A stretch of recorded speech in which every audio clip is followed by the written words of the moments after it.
Since beating the Argos in Week 14, the Redblacks have lost 4 in a row. They need a win today as they welcome back starting quarterback Drew Brown, who's missed the last 2 games with an ankle injury. While the Argos control their own destiny, and one thing's for sure, Chad Kelly loves playing Ottawa. He threw for a whopping 463 yards, a career high, when these teams met last month. And with that, welcome to the CFL on CTV, Week 20 and the first game of our doubleheader. I'm your host, Laura Dykin. We've got Paul LaPolice, Matt Dunnigan, as well as Milt Stiegel. So this is what's on the line. A win for Toronto. They lock up second. They host that Eastern semifinal. A win by Ottawa, and all that will be decided next week. So really easy question here, Paul. What do these teams need to do to get the win today? I think for the Argos, I think it's a missed opportunity. I know you talked about how great Chad Kelly was, but this guy, Kadeem Carey, he's got to get touches. Last game, he averaged almost 10 yards per carry. He's got to make sure they get him involved in the game plan because it's a missed opportunity. 4 interceptions last game, 2 pick sixes, 6 sacks for the Argos offense. I expect Kadeem Carey, Matt, to go against the third-ranked defense of the Redblacks against the run and make some plays. Yeah, you got Kalen Layburn, the other guy toting the rock for the Redblacks. And the Redblacks, in my opinion, they need to get out of the way of themselves. Turnovers have been killing them. Penalties have been killing them. The most penalized team in the league, Milt. If they're going to have a chance of turning this around and collecting some important wins down the stretch, Milt, they're going to have to clean this up big time against the Argonauts, who've been playing clean football in their last 2 victories. Argonauts defensively get after the quarterback better than anyone in the league. If these Ottawa Redblacks can't protect Drew Brown, who hadn't played in almost a month, they won't have a chance. We saw what these Argonauts was able to do last week against Winnipeg, getting after Zach Collar, stopping Brady Oliveira. They're going to try to do the same thing. So these Redblacks have to be able to protect Drew Brown. Season-high 7 sacks for the Argos last week against the Bombers. This is Toronto's final home game of this regular season, but they're hoping they'll be back here in 2 weeks' time for that Eastern semifinal. We'll kick off this doubleheader Saturday in the CFL right after this.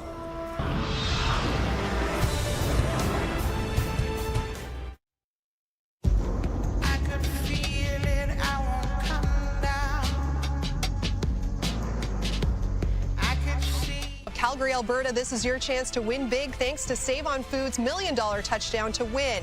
If a kickoff is returned for a TD, you could win groceries.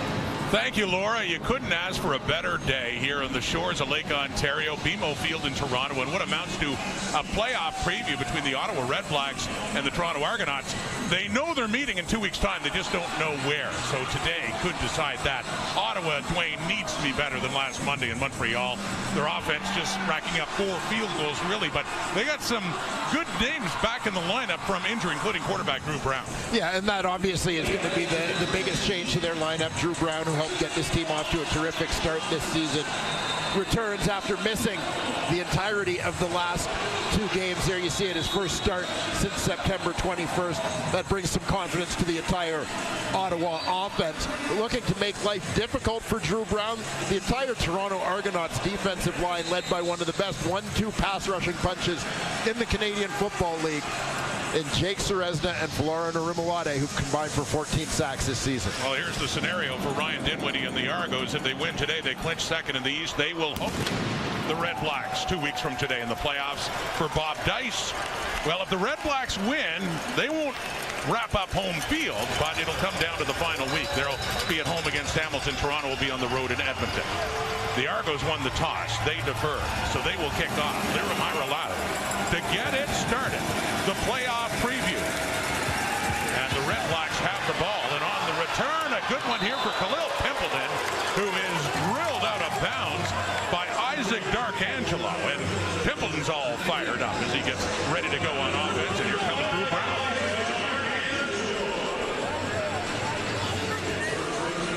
And you see Drew Brown's numbers on the season, above 500, over 3,000 yards on the year.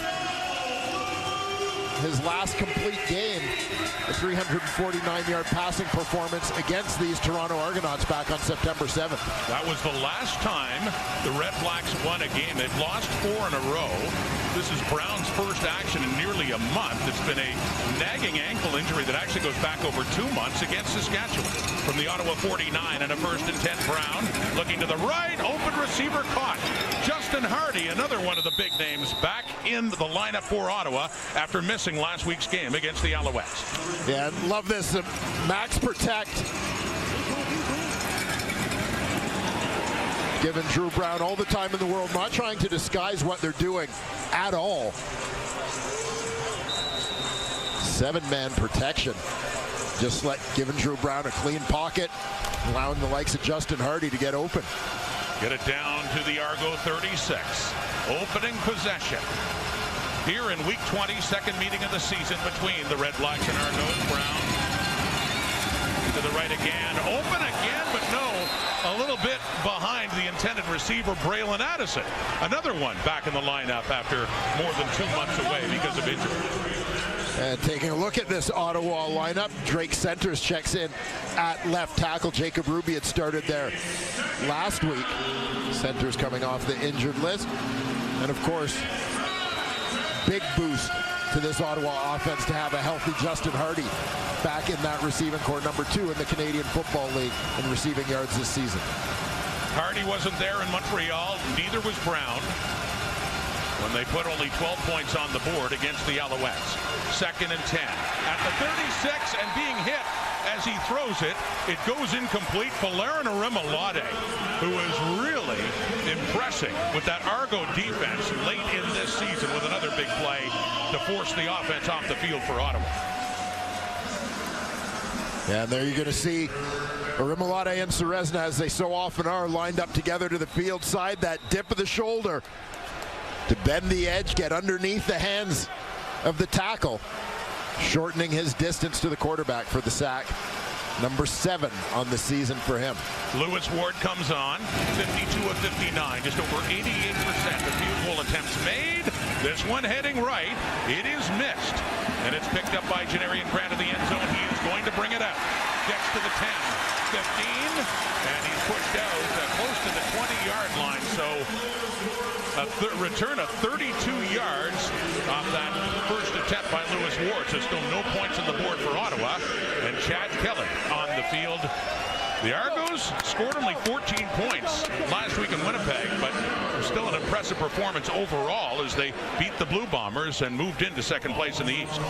Yeah, the defense getting a lot of credit for that victory. We talked about the efforts of Toronto's defensive line, but I thought it was a gritty performance for the offense, including Chad Kelly using his legs a lot in that one to extend plays, keep drives alive.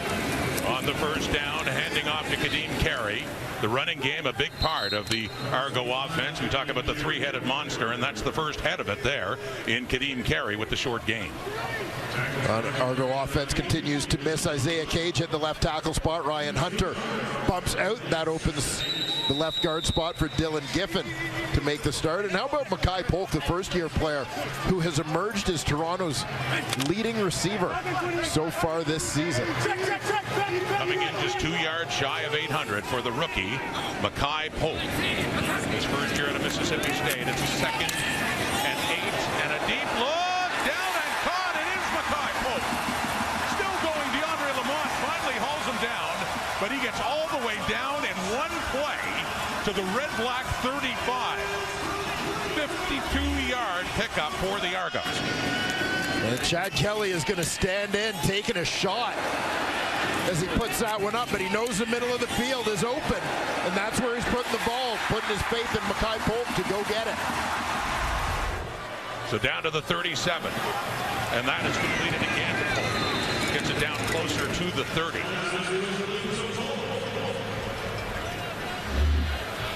Yeah, big one on the previous play again with blitz coming. No safety deep in the middle. Mackay Polk takes that hole shot. Chad Kelly lays it up. Another big gainer for the Argos. Another 6 yards for Polk after that big play to set up a 2nd and 4 now for Toronto on the move in their first possession. Kelly with time takes a deep look left, caught again down inside the 5. DeMonte Coxey. Couple of big passing plays for the Argos as they've moved it all the way down to a 1st and goal as Kelly's trying to hurry him up.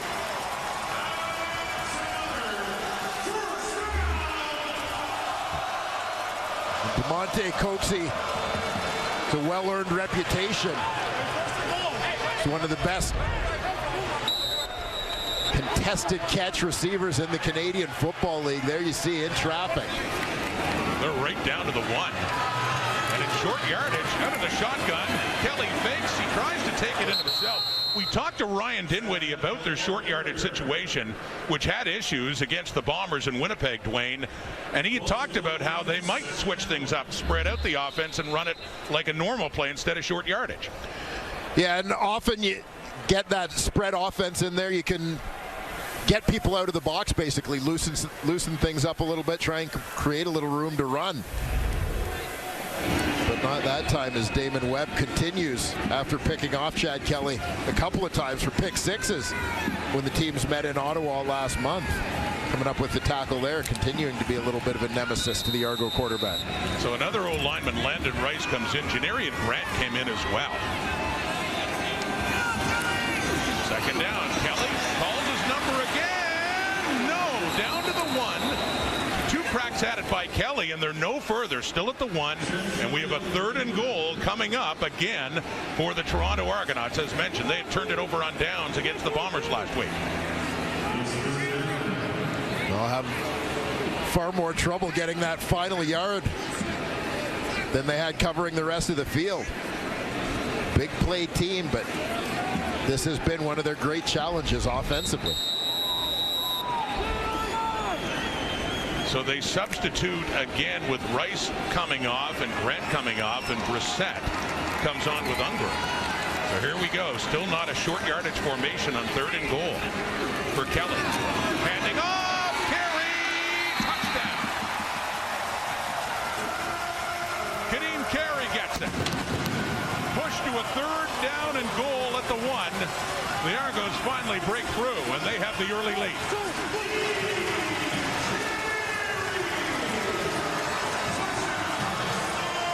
Well, you heard Lapo talk about it in studio just before kickoff.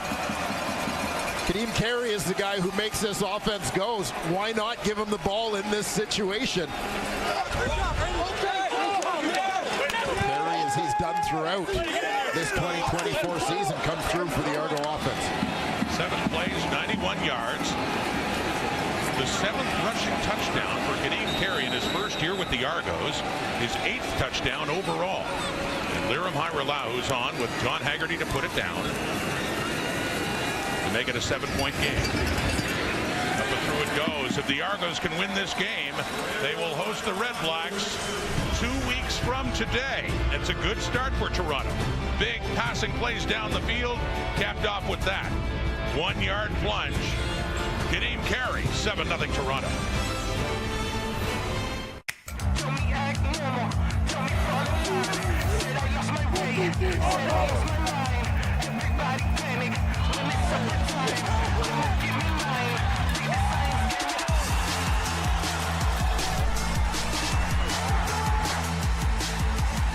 Step into the action with CFL Game Zone. Play games, win prizes, and connect with fans from across the world.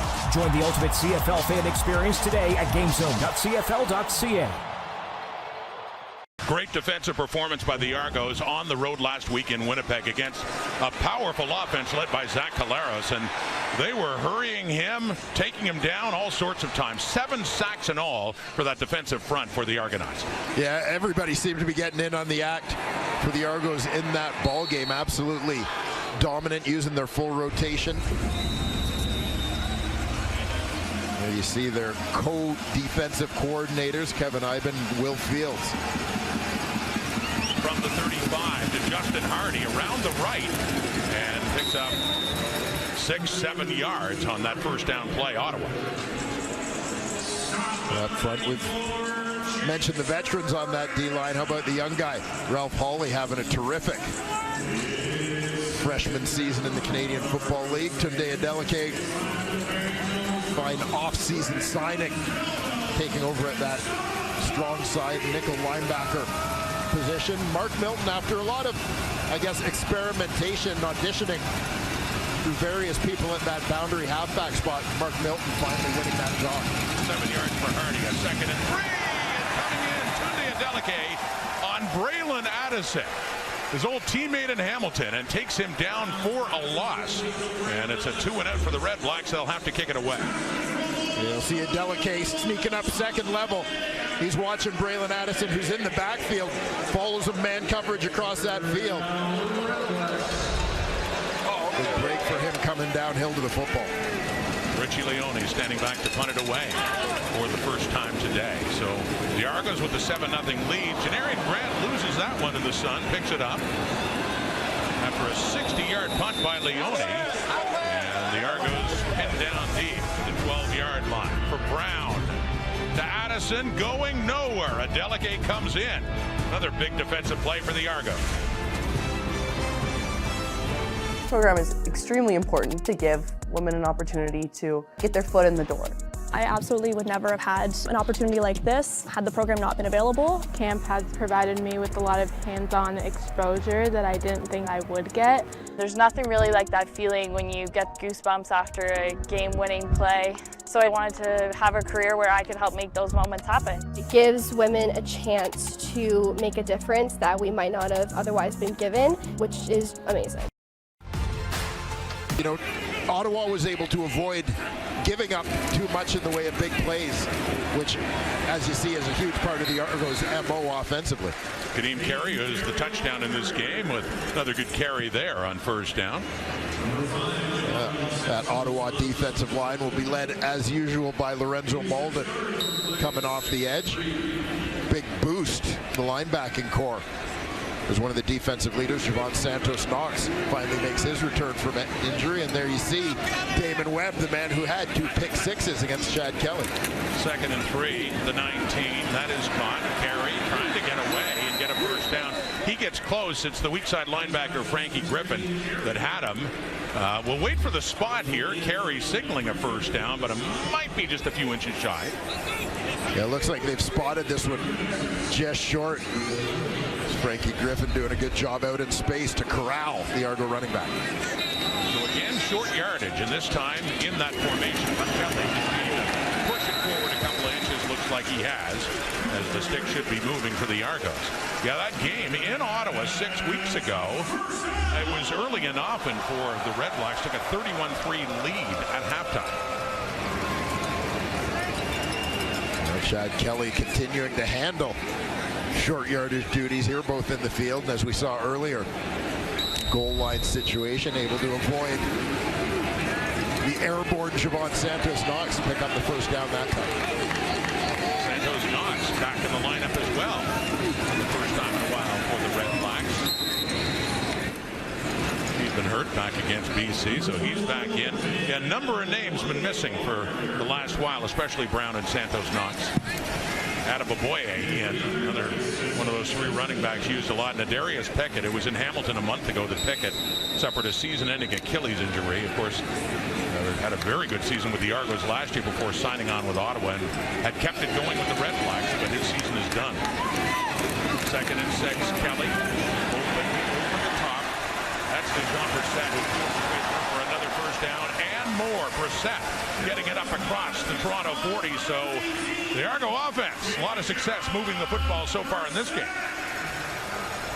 There you see Brissett, the inside receiver, to the wide side. He's going to have some space to just curl over the middle as the nickel linebacker turns out. Nice effort here after the catch. Secures the ball. Going airborne to pick up another Argonaut first down. Up close to the 44 now for Toronto. Argos up a touchdown. Handing up. That's Adeboboye. And he runs into a lot of red and black there. Michael Wakefield, the first one to get his hands on him. But Adeboboye is able to spin through and pick up a yard, maybe 2 for the Argos. Spot that up around the 45. So let's call it a yard in the 2nd and 9. Argos came out slinging the ball, now looking to run that rock a little bit. As mentioned off the top, we'll see Adeboboye and Deontay McMahon in there spelling Kadeem Carey at times, so they always have fresh legs. 5 passes, 8 rushes for the Argo offense so far. Another pass. That's another first down to cross midfield. It's DeMonte Coxie again. Another catch. He had a big one to lead to their opening touchdown the previous drive. Coxie coming from the right side of your screen. That play just speaks to the confidence that Chad Kelly has in DeMonte Coxie to go up and win those balls in traffic. Last week in Winnipeg, Coxie only had 1 catch for 6 yards. So far, he's got a couple. Kelly's throwing again to the right. Going up and bringing it down is David Unger with his first catch of the afternoon. Yet another first down for the Argos on the move.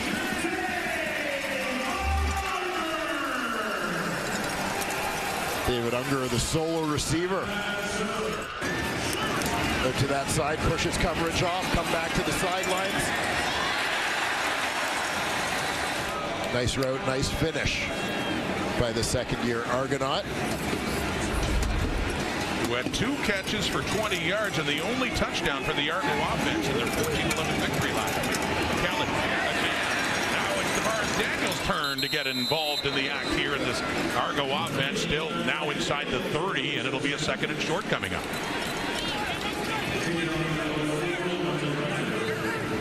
Well, Argos continuing to have their way with the Ottawa defense through the air. Back to the ground. Carey spinning. First down inside the 25, down to about the 23. Impressive work by the Double Blues offense so far in this game. And nice backfield action there with Kelly carrying out the fake, put some pressure on the end, loosen things up on the inside for his running back, Kadeem Carey. So Ottawa defensive coordinator Baron Miles looking to slow this train down a little bit. 11th play of the drive to the Ottawa 23, running again. It's Carey inside the 20. Kadeem Carey getting a lot of business so far in this game early, and here come the Argos threatening again. They get it down to the 19 and a 2nd down. This time it'll be Deontay McMahon coming on for Kadeem Carey. Had a good chat with Deontay McMahon this week as he talked about his love of the wide CFL field. Yeah. He likes to try to attack that perimeter, use his speed.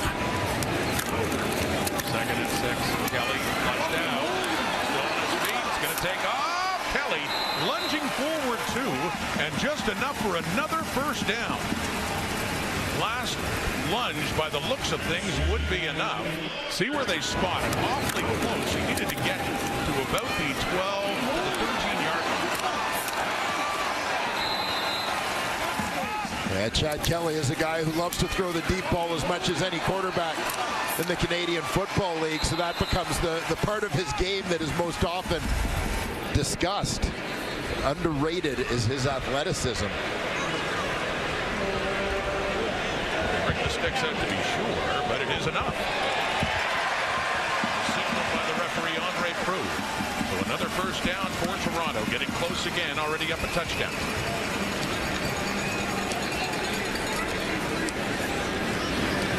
The Redblacks decisively beat the Argos 6 weeks ago, but these two teams have gone in different directions since then. Ottawa's lost 4 straight games.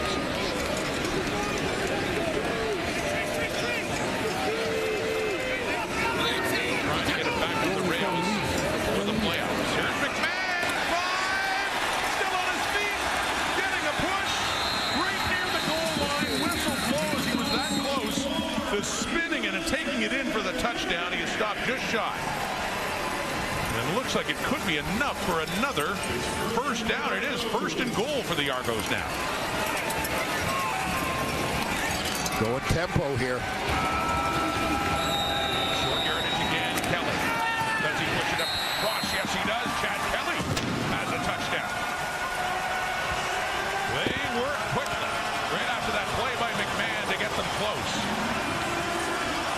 There's no stopping the Argo offense so far in this game as the Redblacks fall into a deeper hole. And a little bit of tempo here, limiting Ottawa's opportunity to change any personnel, given the field position. Effective quarterback plunge right there for Kelly for the touchdown. Kelly is 8 for 8 passing for 145 yards. Toronto's running the ball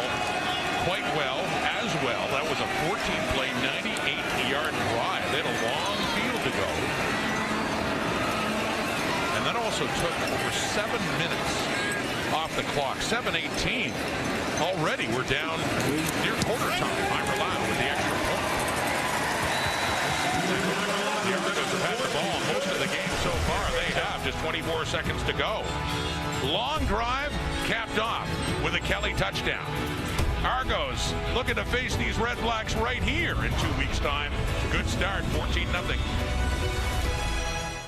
When you last season, and speaking to the Argos this week, we spoke to McMahon for it, as you said, but speaking to all of these running backs, they all said they complement each other so well. A well-balanced three-headed monster with Daniel Adwaboye's dependability, Kadeem carries off fearness and toughness, and then of course Deonte McMahon and the energy he brings. And inside that locker room, everyone wants to get a carry, of course, but pun intended, Kadeem carries the featured back. But when you see how well balanced they are, we're seeing it so far in this first quarter, there really is just an excitement about what these guys can do. And, well, the Argos offense sure looks pretty good right now, Rob.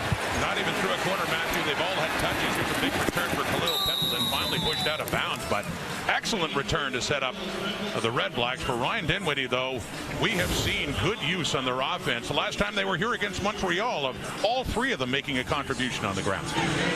Yeah, three terrific players. Heard Matthew talk about slightly different skill sets for each of them, but you know, Ryan Dinwiddie, the coaching staff have done a pretty good job keeping all of these guys well fed, so to speak.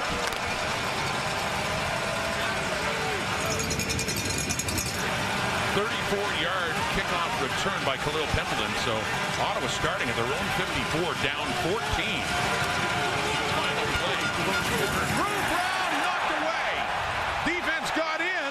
Ball's out. Winton McManus has it. They're letting this play out. McManus has it inside the Ottawa 30. The Argos known for getting pressure on the quarterback, and they end the first quarter that way. With Brown, not enough time to get rid of the football.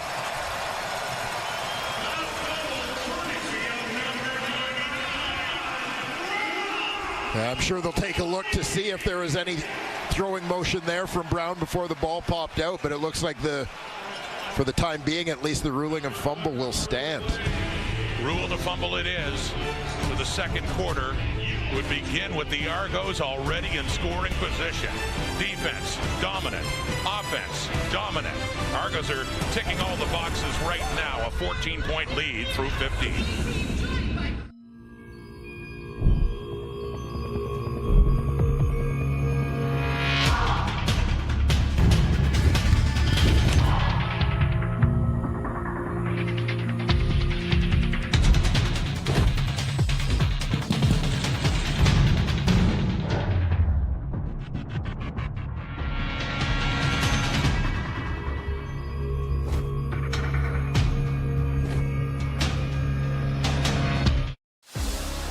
Everyone has different backgrounds, and I think that is very important that all backgrounds get represented. Being somebody who represents diversity, I love to see it when we're giving those people opportunities and allowing them to grow. It's getting to know people who have different point of view about the game of football, but it's also coming with your own perspective, your own point of view, and then what you can bring. You get a lot of support, a lot of friendships, a lot of amazing memories. It's something that I would do 100 times over.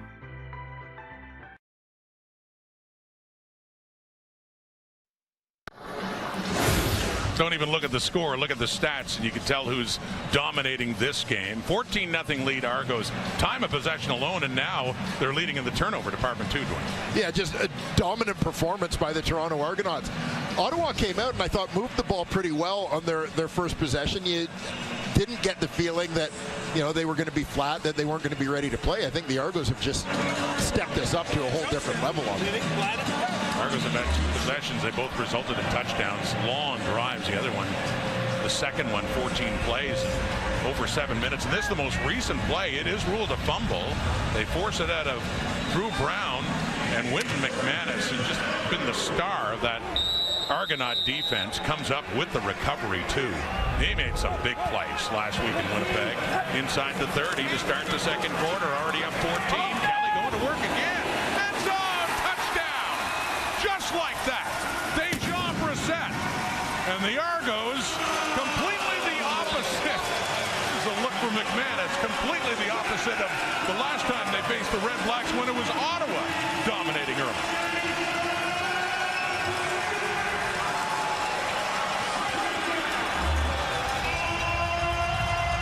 The quick strike after the turnover. Argos going over the top. Brissett working to the corner, splitting two defenders. Kelly puts it on the money. 3 possessions, 3 touchdowns, and that's just a one-play drive. It's all they needed after the turnover. Kelly to Brissett for his second touchdown of an abbreviated season for him. Went on the 6th game after getting hurt in week 1. And the point after again by Hiralaho. So complete dominance right now for the home side, looking to be the home side in the playoff game in 2 weeks' time. Come on now. I'm talking about, man. That's the business I'm talking about. You see Brissett to the right side of the screen. Got it, Bennett Williams to bite on that inside fake, creating a little bit of separation as he turns it out to the corner. Williams chasing from the inside.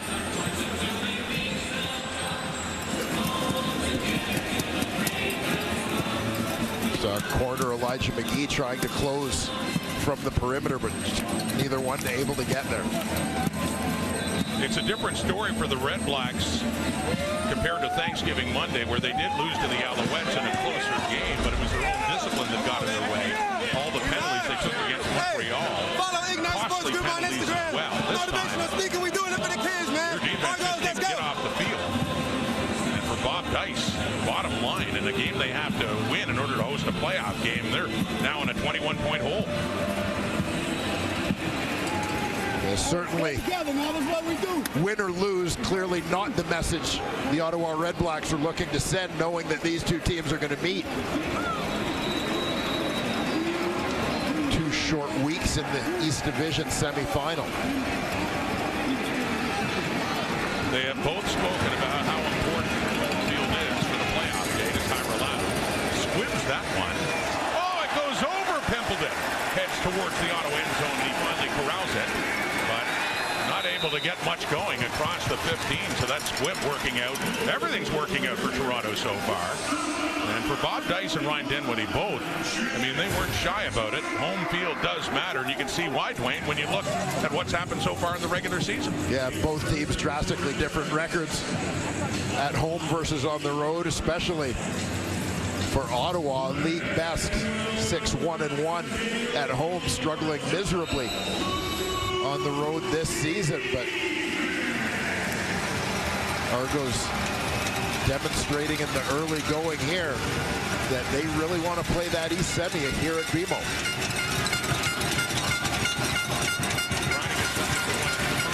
For Kalen Leyburn, and he's going nowhere.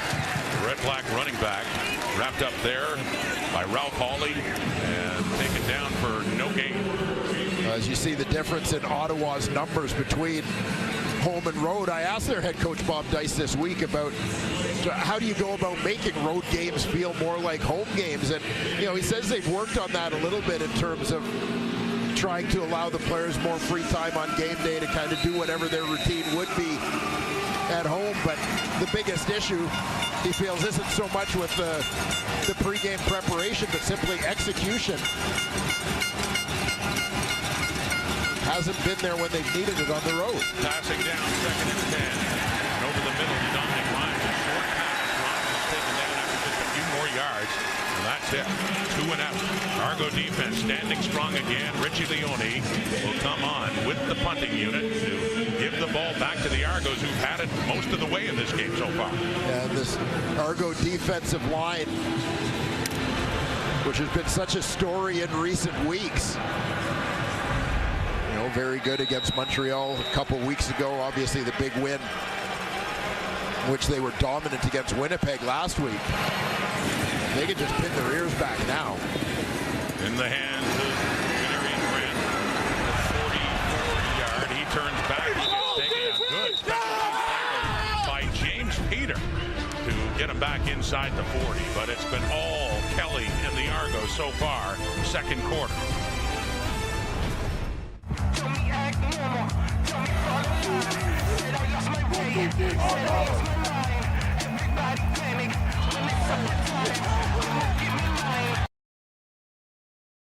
What's up, football fans? Thank you for hanging out with us this afternoon for the Argos and the Redblacks Week 19 CFL matchup. All right, guys, we only have a couple weeks left in the regular season, but we're going to be live every single CFL playoff game right here on Toronto Sports Insider. So thank you for being here. Please take a second and hit that like button. Share the link out so we can get more Argos fans in the chat to hang out with us. And as well, if you're new, please subscribe, turn on that bell, and help us get to 50K.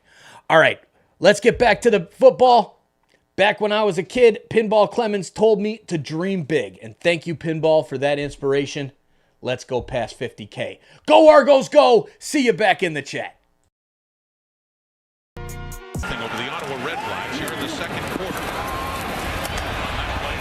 Daniels with the ball. He gets a good pickup. It'll be a second and short coming up again for Toronto.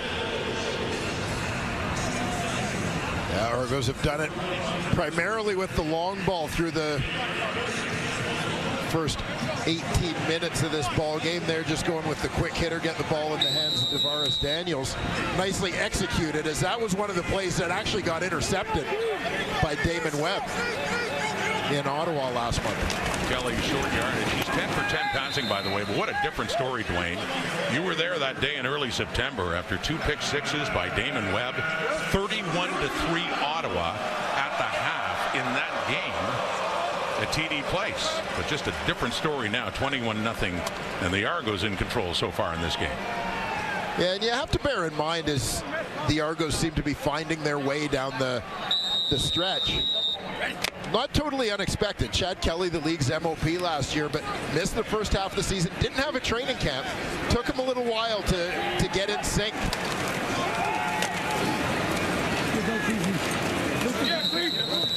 Kadeem Carey with the ball, and Cleon Lang has him wrapped up after a couple more yards.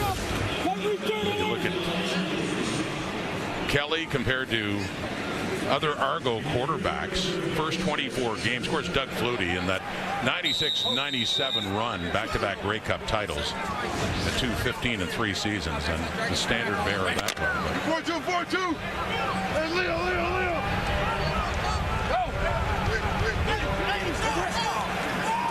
Second and 7. Kelly, Lorenzo Malden chasing him. So is Michael Wakefield. He takes off and he slides and he gets the first down. Sticks move. Argos offense just keeps moving. Yeah, good decision making here from Kelly as he gets flushed out of the pocket, not trying to force anything. He sees there's some green grass in front of him, enough to move the sticks. Takes that and lives to fight another series. Get the ball down to the Ottawa 48.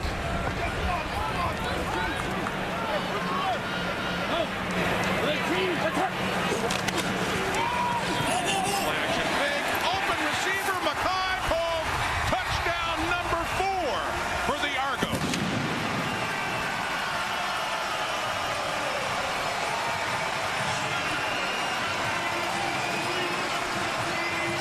Every time they get the ball, they just keep adding to their lead.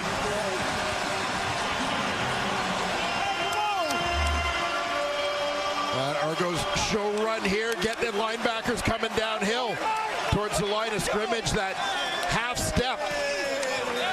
Looking at run support from D. Webb in the halfback spot is just enough for Mackay Polk to be past him. Again, middle of the field's open for a big play. Harrell with his 4th extra point on 4 Toronto touchdowns, as Ottawa's defense has been just under siege so far in this game. Mackay Polk, the rookie, is the latest to take it in. It is 28-0 Argos, second quarter. Mackay Polk, the latest to celebrate an Argo touchdown. Yeah. Such an exciting play. We both want to talk about it. Mackay Polk gets in behind coverage for the 4th Toronto Argonaut touchdown of this ball game. First half beatdown is on as the Argos are delivering a little bit of payback. Come on, man. That's touchdown number 5 in the season for Makai Polk, who's well over 800 yards now, came in just 2 yards shy. He is a touchdown. Dejan Brissett does. Chad Kelly on the ground in the first one to get the start and Kadeem Carey. So 4 touchdowns on 4 Argo possessions. Will Pemberton has been busy as today returning kickoffs for the 5th time now, but another look at the touchdown for Toronto, Dwayne. Yeah, Makai Polk is the number 2 receiver towards the top of your screen. What you're going to see is the safety is shading towards the field. Short route is going to hold the corner down. So it's on Damon Webb to be in coverage. He comes up towards the line of scrimmage. I think anticipating run, quite frankly. And it ends up not being that. And Polk takes the opportunity to get in behind him as the defender's up in that aggressive run deep posture.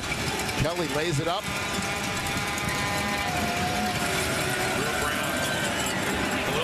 And up near a first down, gets it close. The Redblacks to this point have only got 1 first down. That was on their first possession. The Argos, by contrast, have 15. And again, think back to that first possession, which seems like a lifetime ago. Quite frankly, the way the Argos have dominated the time of possession since then. But Drew Brown looked very comfortable. Receivers were getting open. Ottawa looked like they were moving the ball very well, but just kind of hit a wall in terms of momentum. Offense left standing on the sidelines for an extended period as the Argos had some nice drives in that first quarter. There hasn't been much opportunity for Drew Brown to get back in rhythm. So after they get just their second first down of this game, and yeah, they moved down enough to try a field goal, and it was a Lewis Ward miss. So Ward trying to screen attack here to Braylon Addison back in the lineup for the first time in over a couple of months. And he gets it across midfield on that first down play. Second down and about 4 coming up for Ottawa. Yeah, Addison coming right to left on your screen.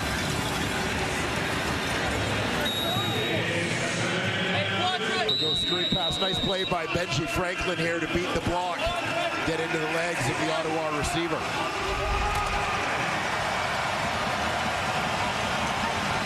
The Redblacks trying to settle down, trying to keep the offense on the field and spell off the defense a little bit, which is got a lot of playing time in this first half. 4-man Robert Brown. Second down, and it is caught. Little argument here, but they are saying, deliberating, that it is not a catch, that it's out of bounds for Jalen Ackman. Yeah, pretty good throw here from Drew Ruling Brown. on the field is an incomplete pass. I think Ackman may have a case here.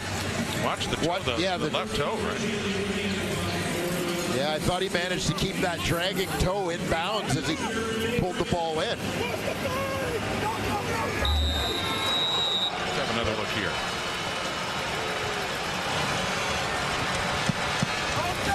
Well, moot point now, not challenged. It is punted. And it's in the hands of Janarian Grant after a 46-yarder. And more good coverage by James Peter on Janarian Grant.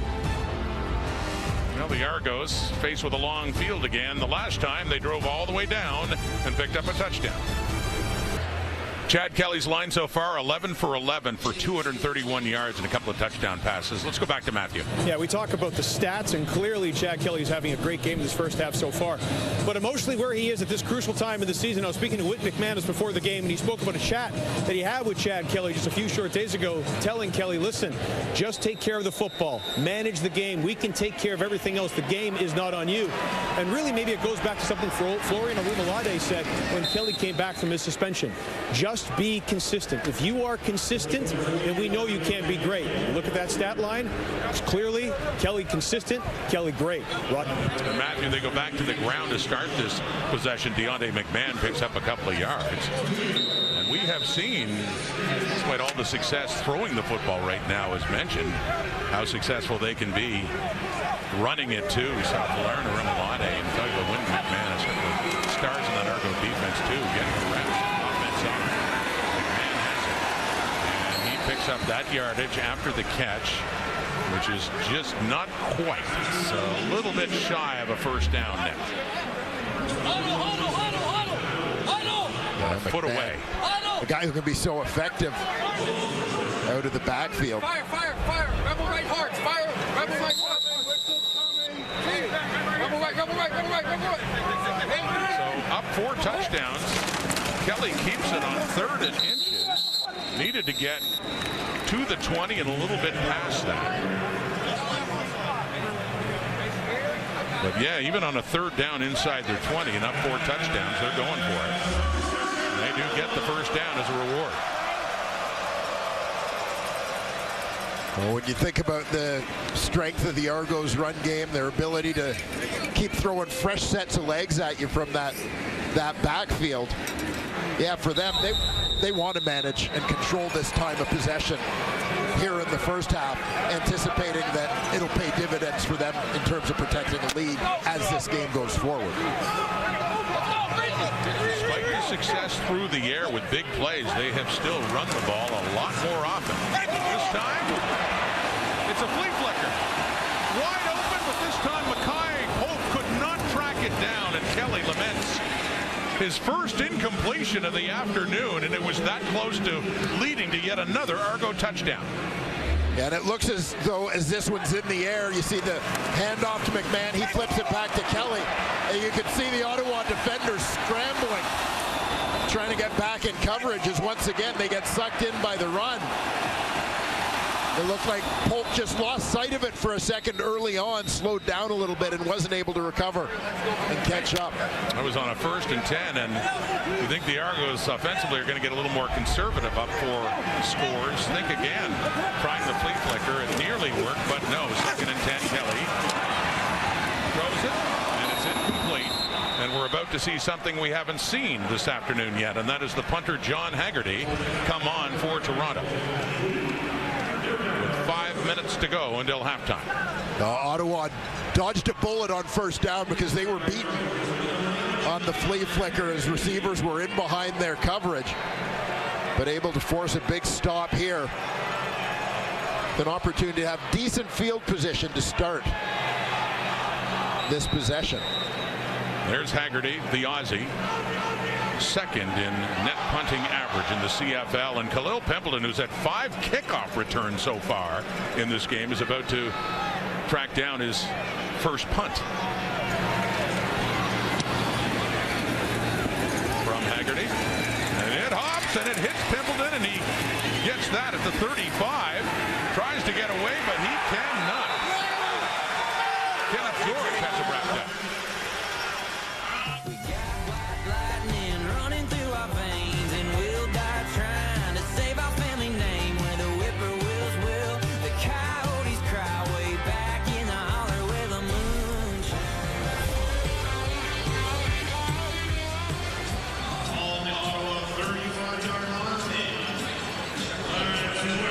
So Ottawa football, under 5 minutes to go, 4.5 minutes now, and ticking for Bob Dice and the Redblacks. Still no points to show for it. Only managed 4 field goals in Montreal on Thanksgiving Monday. Now a serious hole against the Toronto target. Running is Kalen Leyburn. And Leyburn carrying for just the 2nd time. The previous carry netted nothing. He gets about 2 yards that time. Yeah, part of the deal for Ottawa, especially with a lot of time left in the football game, so many ways to score.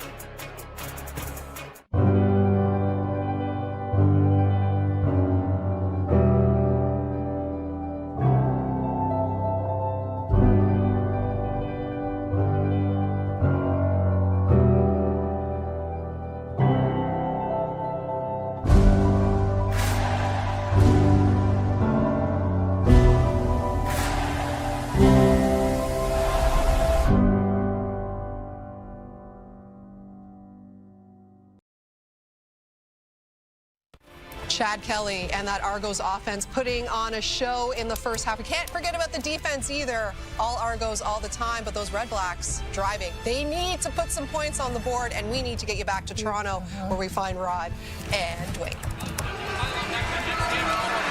All right, Laura, you and the panel coming up. Interested to hear your thoughts on this one so far and what the Argos have done in dominating the Redblacks. Halftime getting closer. Under 3 minutes to go. Ottawa, chance to score some points now. Four-man rush. Brown. And that is caught. Dominic Rhymes has the catch. Gets it down a little bit closer. Another first down for the Redblacks. Inside the 10 and a first and goal coming up Ottawa. Going back to the point I was making about the way Ottawa started this game, they don't seem like they're having a problem getting receivers open. You know, you look at their game plan versus Toronto, I think an effective offensive game plan, but just a limited opportunity for them to find any kind of rhythm in the first half of this game because Toronto's had the ball so much. Eighth play of the drive now for Ottawa. Brown lead for 11. Low snap. He's got it. He looks into the end zone. Touchdown. Braylon Addison. First game back in a while. Did Ottawa ever need that late in this first half? Finally getting their first points in this game on the board. Once again, you're going to see good protection. Drew Brown's getting time. Addison working all the way across the formation, right to left. Into that corner, well-thrown ball.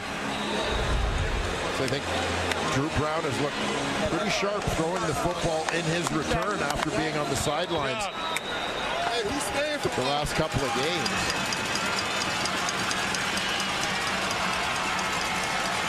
This drive down to the touchdown. High snap. And no, blocked. High snap for Richie Leone, and Ward's kick gets blocked. So they do get the touchdown. See a flag out now, right around the line of scrimmage. I wonder if Benji Franklin might have been off the mark a little too quickly. Well, Ward stays out. The no yards since the ball crossed the line of scrimmage, and it was touched by Toronto with players from Ottawa in the 5-yard zone. This is a 5-yard penalty. As explained by Andre Proulx. So it is no extra point, just 6 on the board instead of 7 for Ottawa, and the Argos will have the ball. And there you see Drew Brown finally got Ottawa on the scoreboard here. A few nice tosses from Brown on that drive. Touchdown being the second of a couple of biggies to Braylon Addison. Well, as said, you know, with Brown, if you didn't know the Montreal, he had 2 blocked in a game against Saskatchewan back in August, and that extra point blocked as well. 28-6. Marion Grant with it around the 45 for Toronto. You know, the NFL London games will feature the Patriots and Jaguars at Wembley Stadium. You can tune into that tomorrow, 9:30 a.m. Eastern, 6:30 a.m. Pacific time, and you can see that only on TSN Plus for the Pats and the Jags. Back here at BMO on a beautiful Saturday afternoon, 2 weeks away from playoff time. We know we'll see these two teams in the Eastern semifinal, and so far the Argos are trying to make it a definitive answer as to where that game will be played. As it stands right now, if the Argos go on to win, we'll be right back here at BMO. 2 weeks exactly for the East semifinal on CTV. Carry by Kadeem Carey. Near midfield, back to the ground on that first down play to set up another second and short for the Argos.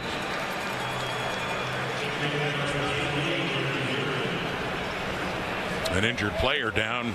It's like Lorenzo Malden.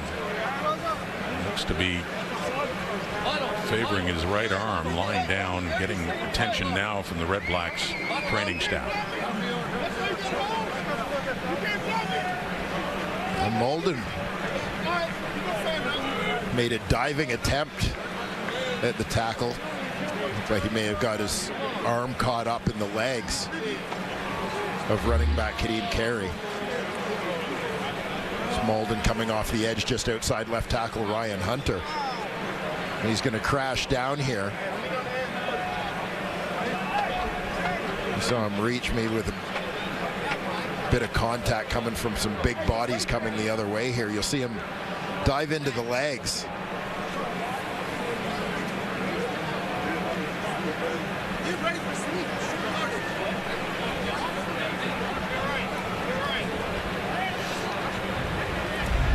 Tough to say, but with Bryce Carter already out of the lineup. A big part of that Red Black defense. Defensive Player of the Year in the CFL 2 years ago when he led the league with 17 sacks. And still getting attention. Talk about the playoff scenarios in the East. Montreal is clinched first. They had already a few weeks ago, and home field for the Eastern Final against either the Argos or Redblacks. As today they're sorting out, or could be sorting out, who gets home field. If the Argos do win it, they will finish second. But it's been that close, and as said, ever since Ottawa beat Toronto badly 6 weeks ago, things have really turned around. The Argos have been the better team. Yeah, it's trending in opposite directions of late. Again, Ottawa without Drew Brown in that time. See it finally sort of succumb to what had been a nagging injury. Second and inches. Kelly may not get it there. That was second down, and he didn't need much, didn't get much at all. But just needed to get to midfield, and given where they put it down, it is enough for a first down, Toronto.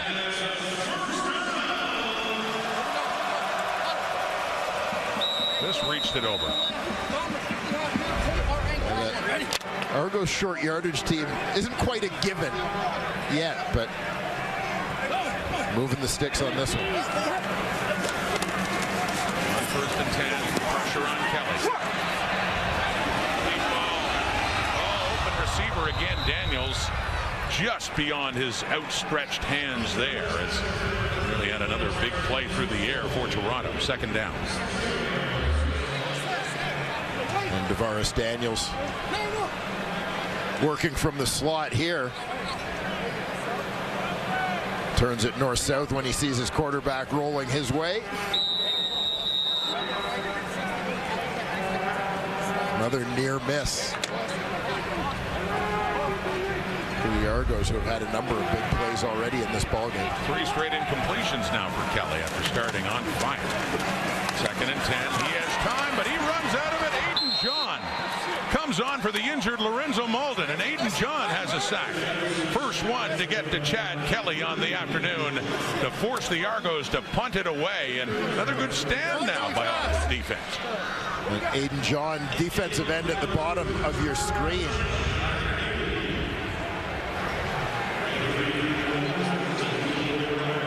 Second-year man out of St. Mary's. Just keeps his motor running to get the ball, get to the quarterback. So Haggerty to punt it. We saw the last time the Redblacks had the ball, they were able to move it right down the field, get the touchdown. 1.5 minutes to go as Haggerty lets some time run off the clock. That play clock right down to 2 seconds. Haggerty gets rid of it. Sails out of bounds.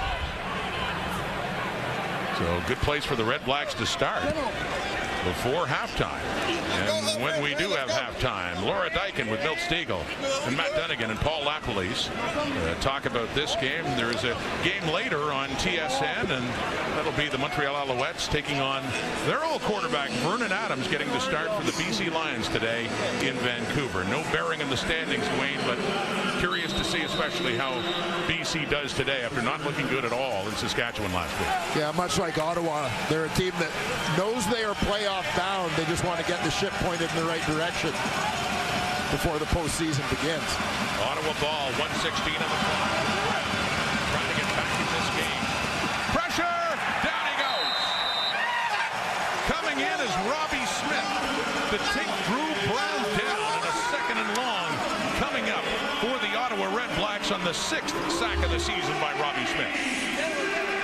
Yeah, Robbie Smith, right side of that defensive line, end into the boundary. This takes a page out of Flo Ribewade's book there with that inside shoulder dip and rip. Wilfred Laurier product added to his sack. 53-yard punt, and ends up around the 27, 15 seconds to go. In a half that, for the most part, has been sheer dominance by the Toronto Argonauts. Scoring touchdowns on their first 4 possessions for a 28-0 lead before the Redblacks finally got on the board.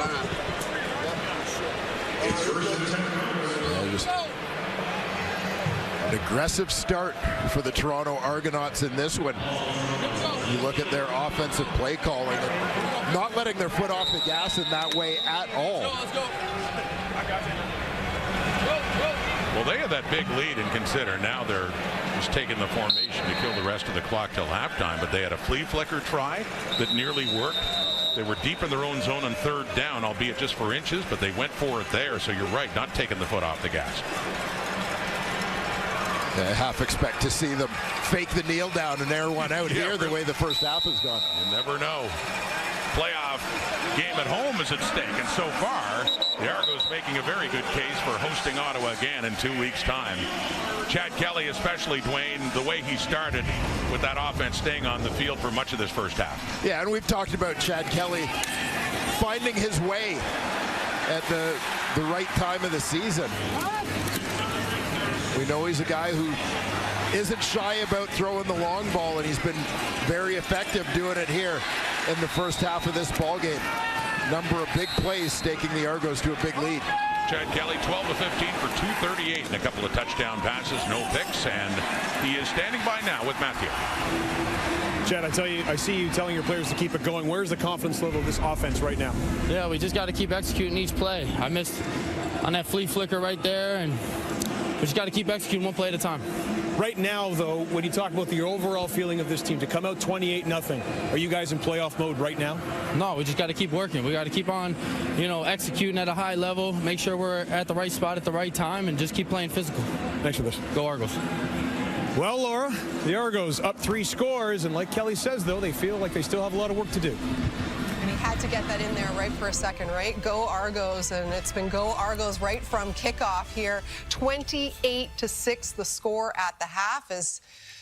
Well, there's a lot to talk about when it comes to Chad Kelly in particular. Yeah. I mentioned off the top, he set a career high in passing yards the last time these teams met. He threw 4 touchdowns when they met last season. That's a career high, and both of those numbers seem to be in jeopardy after what we saw in that opening 2 quarters. Yeah, I'm going to say this and remember who said this. If I'm the rest of the CFL, at least the teams who are going to make the playoffs, I'm concerned about what I see out of these Toronto Argonauts now because their offense is starting to catch up. We knew with this defense what they were able to do. We knew they have a great return in Janarian Grant, but it seems like Chad Kelly is shaping into the form that allowed him to win the MOP last year. And coming back off of suspension, yeah, he had some good games passing, but he just didn't look comfortable. The last 2 games, he's looked comfortable. And I know the last game against Winnipeg, he only threw for over 200 yards, but he did what he had to do. He knew his defense was playing well. He didn't turn the ball over. But in this game so far in his first half, he's doing everything. You see his pocket awareness. You see his arm strength. You see him spreading the ball around. You see him running the ball. So this is a concern if I'm every other team in the CFL is going to make the playoffs because Chad Kelly is playing well. We know what that defense can do, and we know Janarian Grant can do. I'll be concerned.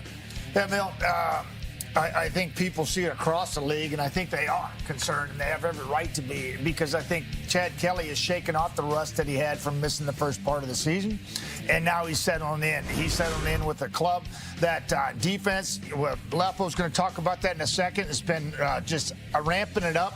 But he's been playing clean football. And I also got a tip of the cap to Ryan Dinwiddie, play calling, because in the last couple weeks, the balance offensively has been incredible. Against Winnipeg in that win, 23 passes and 25 rushes. In week 17, in a win over Montreal there, it was 32 passes to 30 rushes. That's balance, and that's controlling the line of scrimmage, time of possession, and then you throw in the special teams with it. With John Haggerty is number 1 in a lot of statistics punting across the league, second only to Julian from Edmonton, and then you got Liam Hairolahu, who's quietly, I mean, he had 8 field goals a couple weeks ago, but quietly moving up the ranks with Sean White, Rene Paredes, and some of the best kickers in the league. He's number 2 right now. So this football team is rounded out in form big time. the one thing the Argonauts have done defensively, before I go into their defense, their offense has played great defense. And what I mean, they've stayed on the field. Yep. They've got 15 first downs, 60% conversion. They've had 5 second and short situations, 2nd and 1 to 2, where they stay on the field. They can keep running their offense. But defensively, this is the same unit we've seen. You see Flo off the edge here, getting that early sack. You got 2 sacks so far in this game. We also got a takeaway early in this game. Like Robbie Smith, Ralph Hawley, they've done a spectacular job of rushing the passer and putting Ottawa's on their heels a little bit. Now trying to run the football and say, hey, let's go run the ball, get the ball in the hands. 4 rushes, 12 yards. Right. And this is not going to be very good, because now with this lead like this, Drew Brown's going to have to put the ball up in the air, and this pass rush is going to continue to go after him. But I'll tell you what, I'm very impressed, like you guys said, about the Argonauts offense are staying on the field and making it easy for this defense. And things continue to go downhill for those Redblacks during this 4-game losing skid. They've never led once. And yeah, it was 4 touchdowns scored by the Argos on their first 4 possessions. They are flying high in this one-sided affair, and just half away now from locking up 2nd place in the East and hosting these same Redblacks in 2 weeks' time in the Eastern semifinal.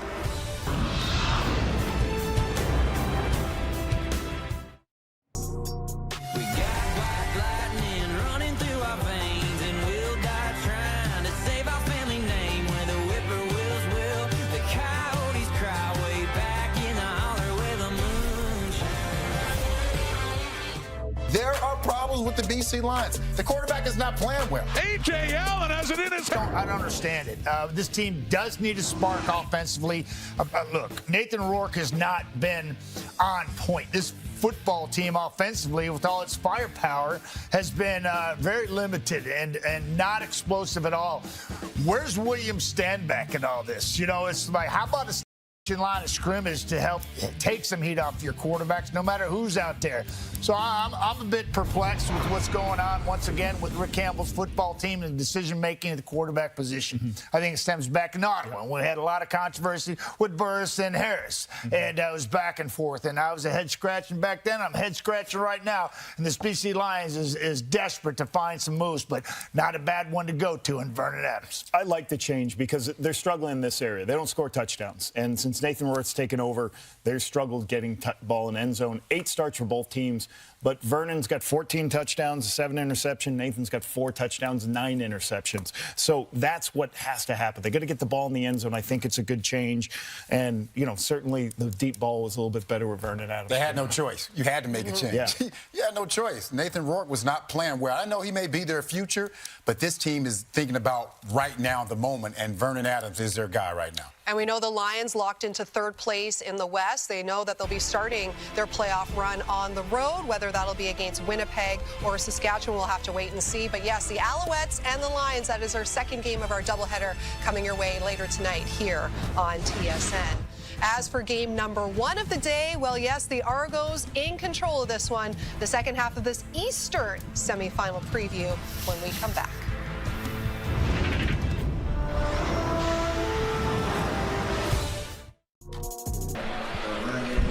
Halftime at BMO Field in Toronto, and the Argos up big in the Ottawa Redblacks, 28-6. A look at the halftime stats that coincide with the score when you look at the first down, 17-6, Dwayne. Yeah, dominant performance by the Toronto Argonauts on particularly the offensive side of the ball in this one. Just as you heard the panel say, doing a great job staying on the field. Big road ahead for the Redblacks, and head coach Bob Dice standing by with Matthew.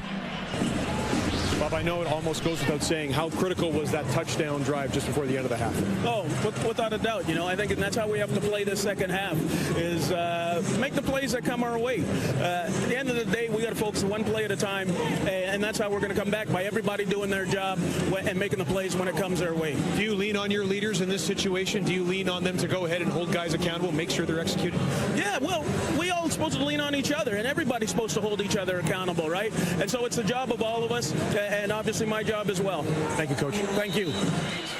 We talked to Bob Dice, Dwayne, a couple of days after their loss in Montreal. At halftime then, his frustration was about the team's lack of discipline and all the penalties.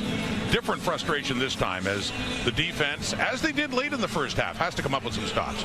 Yeah, absolutely. This is the bottom line, and you know, the Argos obviously have some talent on the offensive side of the ball. They're going to make some plays, but the big plays have hurt Ottawa badly in the first half of this football game.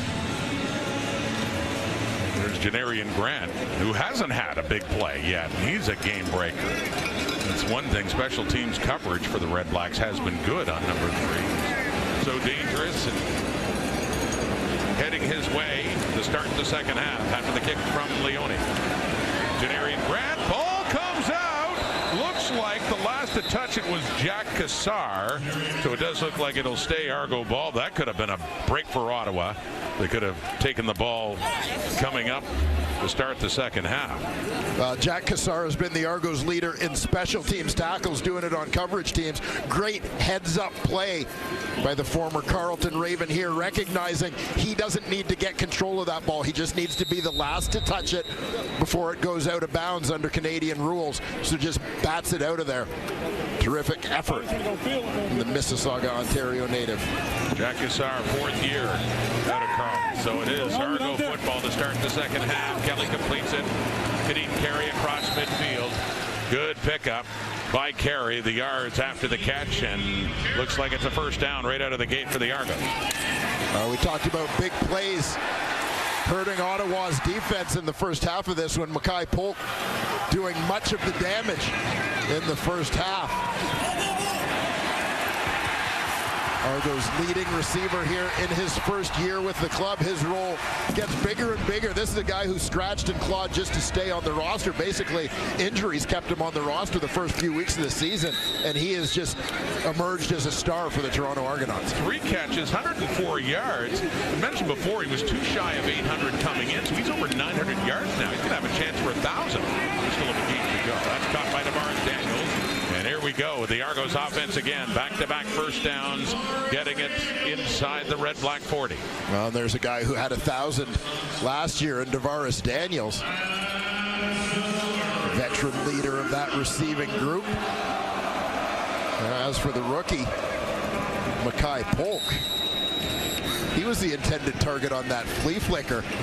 I would have moved him that much closer to that 1,000-yard mark. Might have got it today. Yeah. He's going. 20 rushes, 17 on the pass, and yet some of those pass plays, as mentioned, have been just huge. The Ottawa 37 passing again this time. Caught and turned back nicely by Coxie. Takes a late hit from Lamont, but Coxie has another first down for the Argos, approaching the Red Blacks 20. Well, 2 things impressed me about this catch from DeMonte Coxie. First of all, the concentration, because he knows that the hit is coming. But secondly, the awareness to know that the hit is coming. That sometimes we talk about guys making a move with the ball before they make the catch. It takes away from their concentration on the catch. They end up dropping the ball. Here, Coxie knows exactly what move he's going to make because of where coverage is coming from, but still keeps his focus on the ball as long as he needs to. Argos offense starting this half the way they started the first half, marching right down the field. They're at the Ottawa 20. Handing off Carey, who slips just as he's getting hit by Aiden John, who would come on for the injured Lorenzo Malden. Had a sack in the first half and a big stop there for the Red Blacks. A loss of 5 yards. Yeah, Aiden John has seen a little bit more opportunity on that D-line coming from the left side of your screen. Quick swim inside, beats a pretty darn good offensive lineman in Ryan Hunter to make a play on this one. But since the injury to Bryce Carter, there have been some more snaps available for he and Kenny Onyeka on that D-line. John making the most of it. Flags out on the whistle. Procedure, Toronto number 65. 5-yard penalty. It remains second down. Procedure call against Landon Rice. Put down on your highlight. Let's go. Locked in. And interestingly, Rice had Aiden John lined up in front of him on that one. Maybe the Halifax, Nova Scotia native played his university ball at St. Mary's. Earned himself a little bit of a reputation.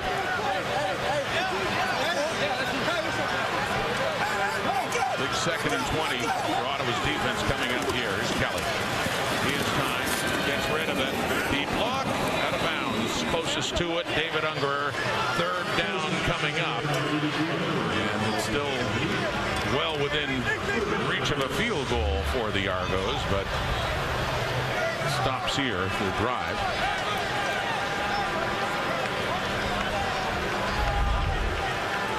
Ottawa defense turning it up a little bit on that possession as needed.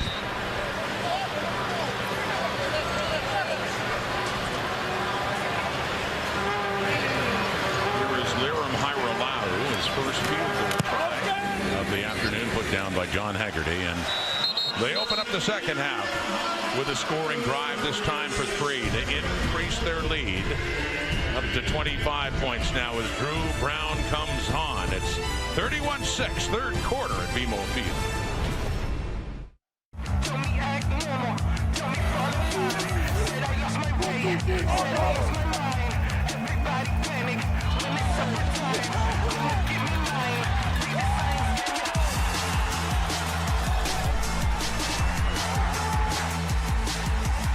Step into the action with CFL Game Zone. Play games, win prizes, and connect with fans from across the world. Join the ultimate CFL fan experience today at gamezone.cfl.ca.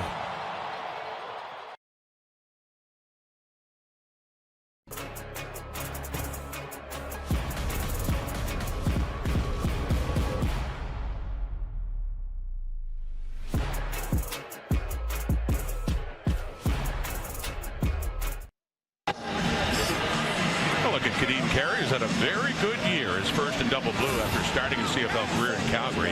1-2-3, sizable lead for the rushing leader Brady Oliveira, but Kadeem Carey now up to 1,030, just going over 1,000 again in his career last week in Winnipeg. Yeah, I think when you look at both Carey and William Stanback, obviously the change of scenery has served them well. There he is again. And on that carry on first down to set up another 2nd and short here for the Argos. You know, you become a free agent, the team is making an offer and you're trying to figure out, is this going to be a fit? Basically put you in a good position to be successful as a player, make a contribution to your team. And for both those two veteran running backs, obviously it's worked out pretty well. We talked to Deontay McMahon about this, and you might think running backs, they just want the ball themselves all the time, but McMahon enjoys the 3 different set of skills or strengths that all 3 of the 3-headed monster in the Argos have.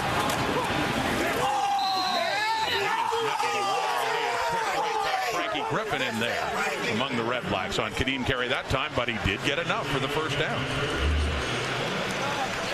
Well, Ottawa getting the halftime message to up the physicality. Frankie Griffin leading the way on that one.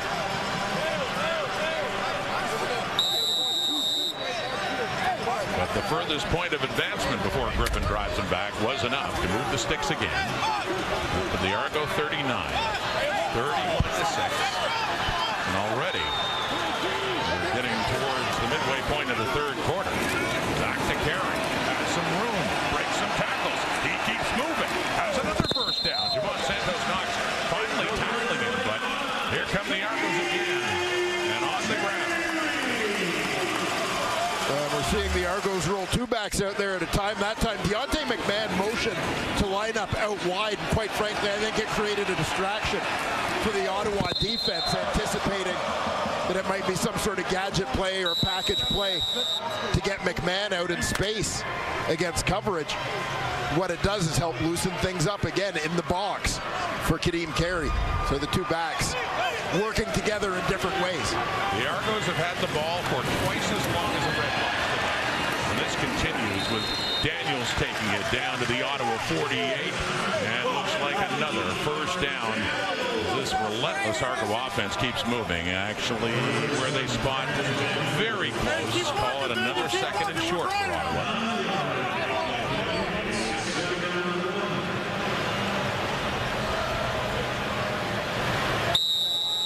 Just see the rookie Kevin Mittal check into the lineup for the Argos in place of Dejon Brissett.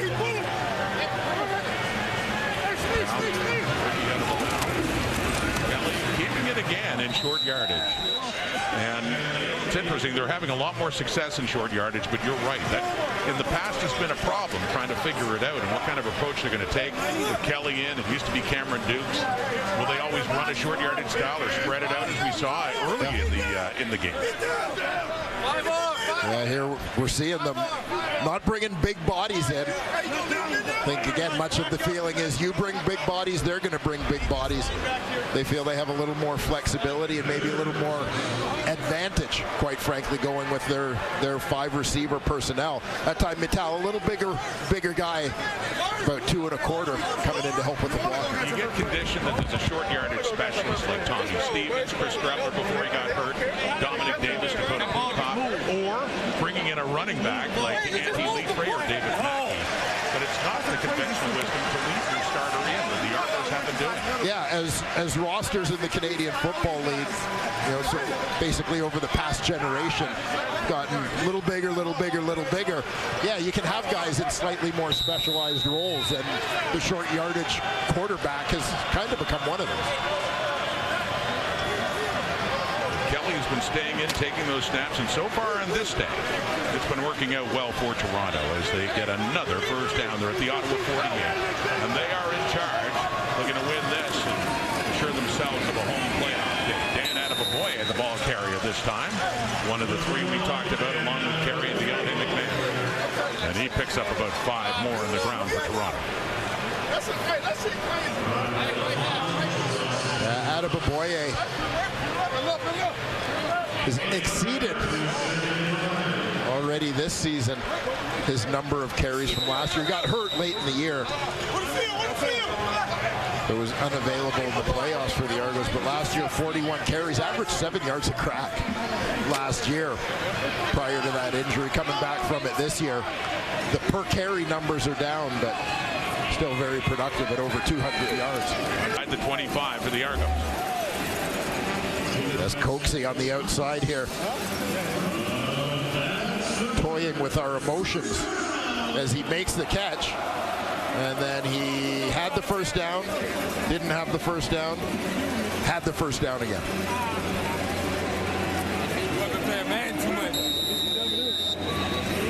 And Chad Kelly with that goes over 300 yards, 307 now on 18 of 22. His best passing, if you want to call it that. Yeah, best, highest number. Most yards was in that big loss in Ottawa 6 weeks ago. He completes another, but it's popped loose. Redblacks treating it like a fumble. Will they rule it's a completion? Looking for Mackay Polk.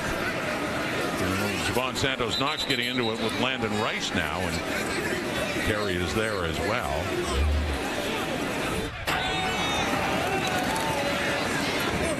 So just as Polk catches that,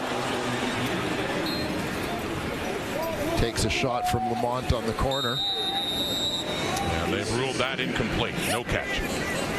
So no fumble. Yeah, again, it's always the slow motion replay, always a little misleading in terms of how long he had the ball or how much, to what degree he had control of it. 2nd and 10. That is caught inside the 15. And Coxey is in on the act again. He gets it down to the 10. It's another first down as the Argos are getting close to that Ottawa end zone again.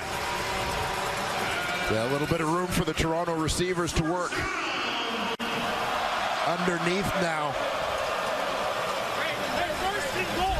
having made Ottawa's defense very aware of those shots over the top. Yet the defense now backing off. Pick on the short and intermediate game. Look at this drive. We're approaching 7.5 minutes now. The Argo offense on the field, just hanging on to that football. That's Deontay McMahon now. It's a 1st and 10 at the Ottawa 11. And yeah, I mean, when you're up this much by 25 points, even if you don't get any points to show for it, it's big damage to Ottawa just with their offense off the field this long. Yeah. Yeah, and aside from the offense being out of sync and defense that, they've been on the field so much already. We talked about it in the first half. Those long drives for Toronto really pay their biggest dividends in the second half of the ball game, as Ottawa's D is worn out, and I think you're seeing it already. Kelly looking on a 2nd and 9, end zone, touchdown.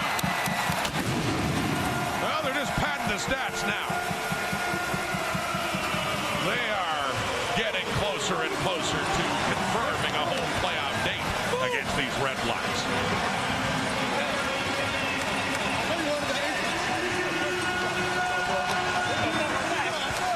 Second of the day. Second of the day for Jean Brissett.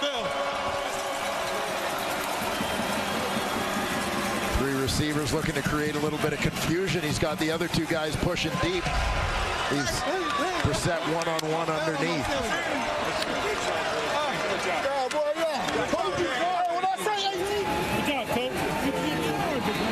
13 plays, 82 yards. Yeah, they had to go down another long field. And the point after by Haralau. So in 8:15 this time. They had a drive in the first half that went 7.5 minutes. Time of possession, not even through 3 quarters. The Argos have already had the ball for more than half of the game and a 38-6 lead. This program is extremely important to give women an opportunity to get their foot in the door. I absolutely would never have had an opportunity like this had the program not been available. Camp has provided me with a lot of hands-on exposure that I didn't think I would get. There's nothing really like that feeling when you get goosebumps after a game-winning play.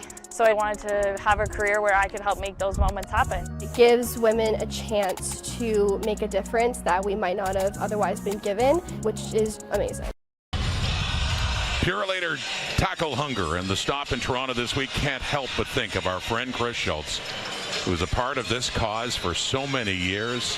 Just to see him again, of course, we lost him 3.5 years ago, but Schultz was very proud of this program, raising money, collecting food for those in need. And a lot of people lining up to make contributions today outside BMO Field, bringing their food, making donations of money as well for Purelator Tackle Hunger. And Mark Schultz, Chris's older brother, and his wife Ruth, there for the presentation of the check to the Daily Bread Food Bank of over $21,000 raised. Wonderful, and a great legacy. That big part of it was our friend Chris Schultz. Yeah, absolutely. The driving force behind that cause. Ottawa football down a bunch. Not much time. The way things are going, Justin Hardy, one of their key offensive weapons, back after missing last week's game against Montreal, but he just hasn't had much production today, and for the obvious reason that the Red Blacks offense just has not had. Look at the time of possession difference. Just hasn't had the ball very much. Yeah, as you and I remarked during the commercial break, I mean, here we are with a minute still to go in the third quarter. Ottawa could have the football for the rest of this game, and they would still lose the time of possession back. That is extraordinary. Ottawa with the ball, but Toronto's already won time of possession. Kalen Labour, a couple of runs, it didn't go anywhere, but this first reception certainly does. He puts his head down, and he picks up an Ottawa first down. Yeah, here you'll see Labour does a nice job lowering his pad level. Not giving the defender much to hit, gets his center of gravity down low. Bounce off that first would-be tackle and pick up a much-needed first down for Ottawa. Their first of the second half. We're already done 3 quarters just about. 10 seconds to go. And that is caught. Jalen Ackland has it up around the 45, shy of a first down, but close again with the last play of the third quarter coming up, and a second and short coming up for the Red Blacks. Looking very much like these two teams will meet here again at BMO Field in Toronto in 2 weeks' time. 2 weeks from today, as the Argos look like they're going to be finishing up in second place unless the Red Blacks can do something amazing in the fourth quarter.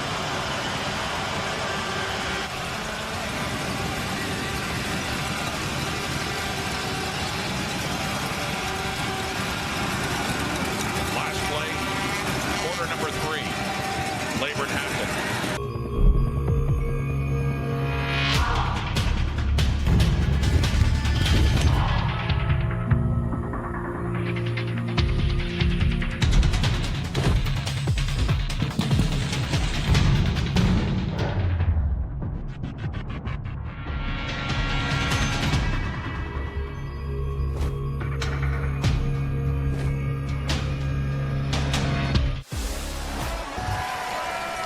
We look at the three-quarter stats, Dwayne Ford, and we see the dominant score by Toronto. I can't recall too many games where the one that's the most eye-popping is the comparison at the bottom. Yeah, as we just talked about, that time of possession, remarkable, and it's been a balanced offense for the Toronto Argonauts in this football game, equally effective whether running or throwing the ball. You know, we talked about the big plays in the first half, and you don't necessarily associate that with time of possession, but they were so efficient in doing it in the first half. Not a lot of mistakes, not a lot of incompletions for Chad Kelly. Kept that clock running and eating up time. And a good balance of running and passing. I mean, for a lot of it, they had run the ball more than they had thrown it. And success with both, and Chad Kelly. Defense on the field now, but you wonder if his day is done with them up more than 4 touchdowns. You can see Cameron Dukes and Nick Arbuckle warming up during the break. It's Ottawa ball, though, at the 48. Drew Brown, he completes it. That's Khalil Pimpleton, and coming in, Benji Franklin got a shoulder down on Pimpleton and quickly knocked him to the turf. A first down, Ottawa. Sometimes it sucks to be small. Pimpleton takes a pretty good shot here from Franklin, but as we've seen this young man over the course of his first CFL season, takes a licking and keeps on ticking, as the saying goes. He had an explosive game, really introducing himself to the CFL in Edmonton. Catch and run for a touchdown in that game. Kick return for a touchdown. There's Leyburn on the catch. Leyburn getting more as a receiver, the yardage after the catch. That time picks up another Ottawa first down. Yeah, and that's an opportunity that Ottawa may have in throwing the football, as from Toronto's perspective, obviously you want to get every stop you can, but you don't mind if Ottawa has a drive that eats up time, as time is sort of Ottawa's enemy at this point. So you're trying to avoid giving up the big play. You'll allow some of those underneath completions. Giving them that all day, or what's left of it. 13:30 on the clock, fourth quarter. Deeper look down the right. Dominic Rhymes reaching up with that left hand. Deshaun Amos game in the fourth quarter. Yeah, Tyshawn Blackburn, nickel linebacker, was coming on the blitz. The space he vacated, as you so often see versus blitz, is exactly where the ball goes. Redblacks have to go. They do, they get it. First down and more for Braylon Addison, keeping his feet and still going. Gets a block and gets a touchdown, Ottawa.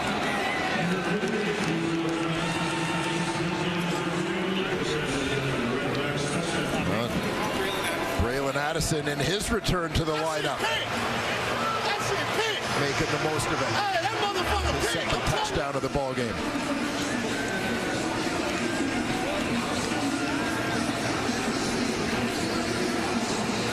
And this veteran who's battled through injuries the previous couple of seasons, for being one of the top receivers in the Canadian Football League during his time with the Hamilton Tiger Cats.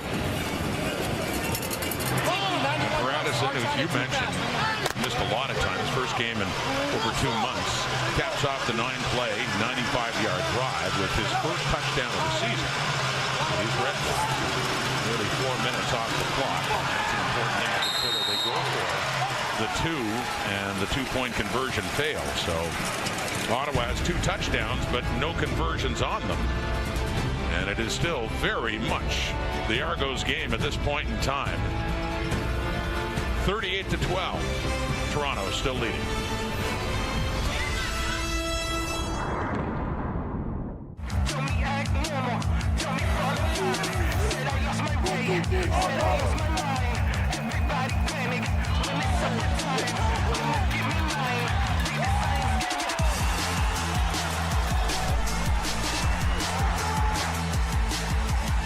Step into the action with CFL Game Zone. Play games, win prizes, and connect with fans from across the world. Join the ultimate CFL fan experience today at gamezone.cfl.ca. Everyone has different backgrounds, and I think that is very important that all backgrounds get represented. Being somebody who represents diversity, I love to see it when we're giving those people opportunities and allowing them to grow. It's getting to know people who have different point of view about the game of football, but it's also coming with your own perspective, your own point of view, and then what you can bring. You get a lot of support, a lot of friendships, a lot of amazing memories. It's something that I would do 100 times over. The man who scored the touchdown is going to get zone coverage here. His job is just find the soft spot. Sees an opening, sits down, letting Drew Brown get the ball out of his hands quickly. And then it's just Addison's effort to break a couple of tackles after the catch that result in the Ottawa major. And so Leone will kick it off. Now a 26-point difference. And does kick it deep for Janarian Grant, who takes it at the Toronto 10. Straight up. Finds an opening. Ball comes out. Redblacks have it. Dawson Pierre, the rookie, picks it up. So it's the second time that Grant has coughed it up. The first time the Argos got a break and hung on to possession. But hey, 26 points, one at a time for Ottawa. They've got the ball at the 42 Argos. And you're going to see Dawson Pierre on the right side. Right there actually was past Janarian Grant, but because he keeps running to the football, keeps working himself back into the play,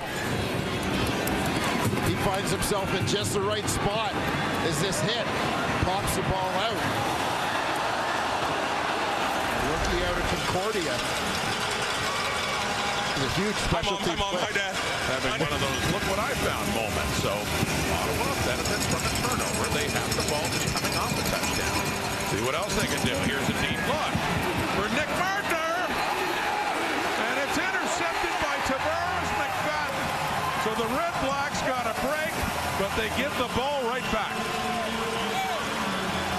Well, Redblacks looking for the big play on that momentum shift to the turnover. Try to take the big shot down the rail.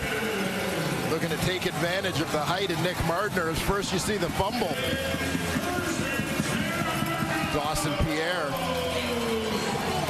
with the recovery there. Drew Brown looking for another 2024 draftee Nick Mardner, but Tavares McFadden steals it from the rookie receiver.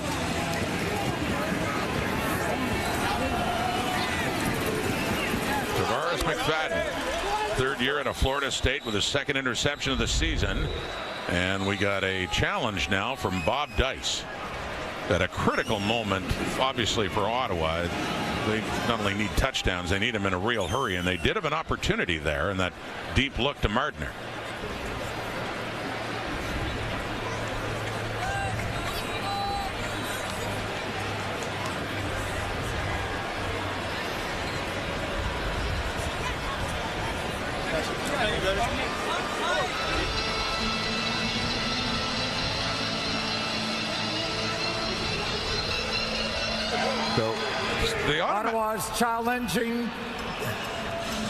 Ottawa's challenging for defensive pass interference on the play. The play will be. At first wondering, well, they couldn't challenge on the interception because all turnovers are reviewed, and they've already ruled it is an interception. So, and I suspect that's the road they were going down, is to maybe suggest whether McFadden was out of bounds, didn't have it, didn't have control of the ball. Again, we're looking at the matchup on the outside. Nick Mardner, the targeted receiver on the play. McFadden right with him. And I don't think you're going to see any contact.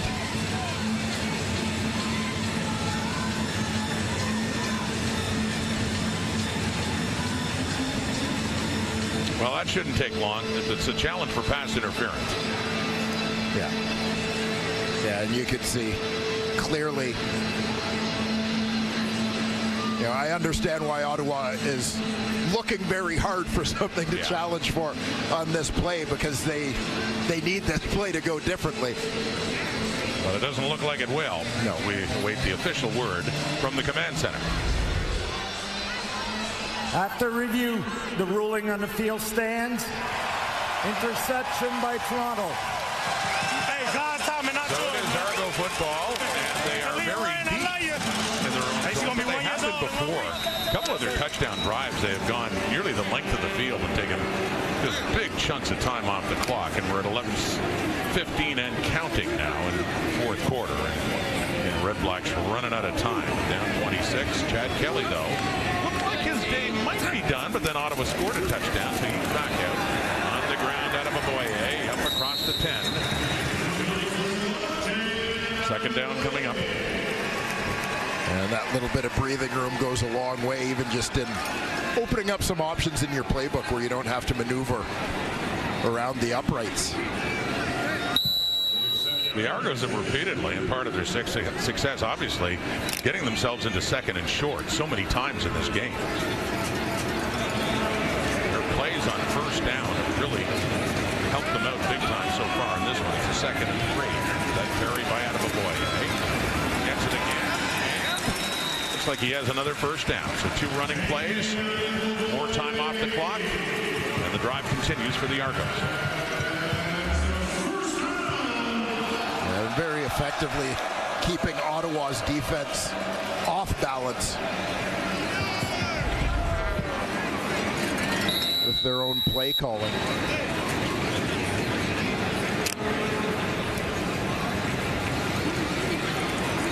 Difference in rushing, just 15 rushing yards for Ottawa.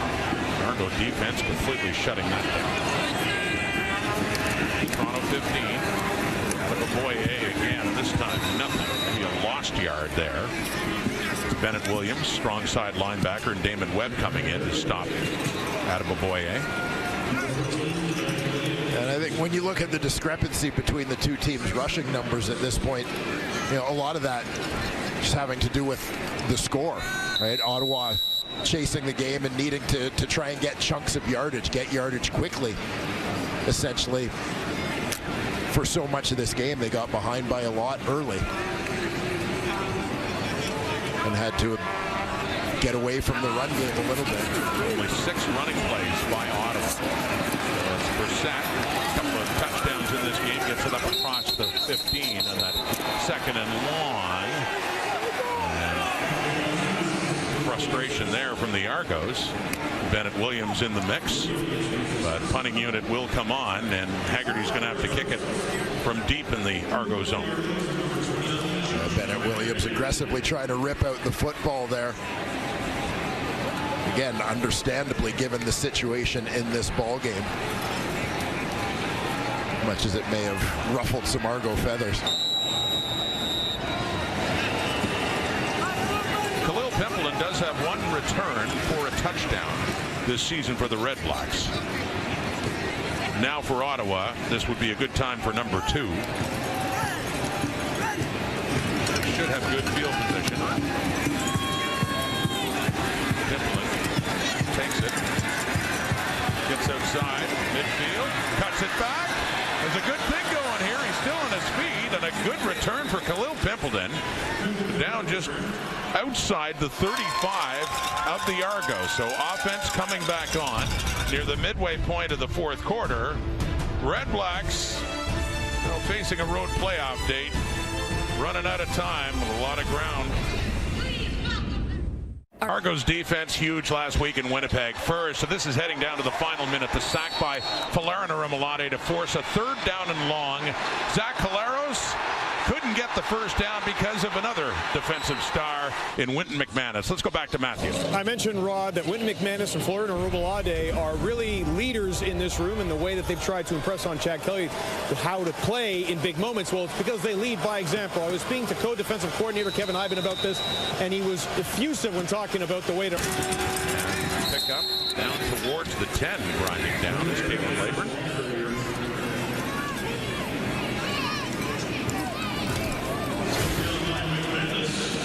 And here you see the Argos pass rush getting contributions all across the board. I mentioned the veterans Serezna and Rimalade saw off and lined up beside each other.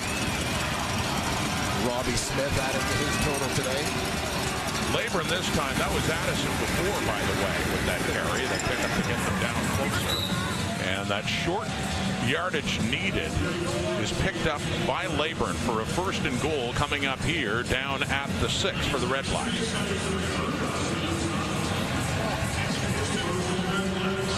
Rimolade still in there, slugging in these later minutes.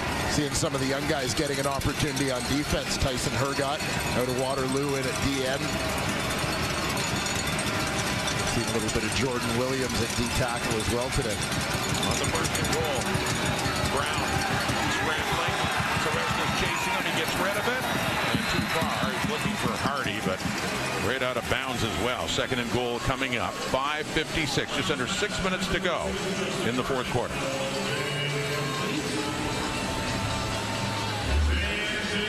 You see Jake Seresna from his D tackle spot, given pursuit probably just as well. He was coming from the backside on Drew Brown, because you don't want to see this coming at you.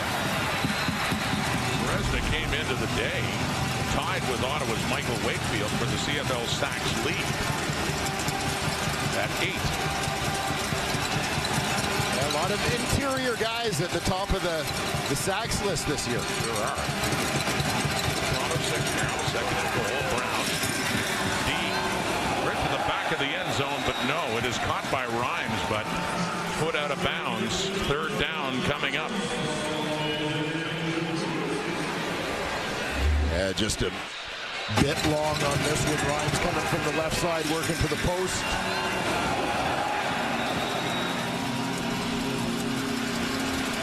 Just ran out of room.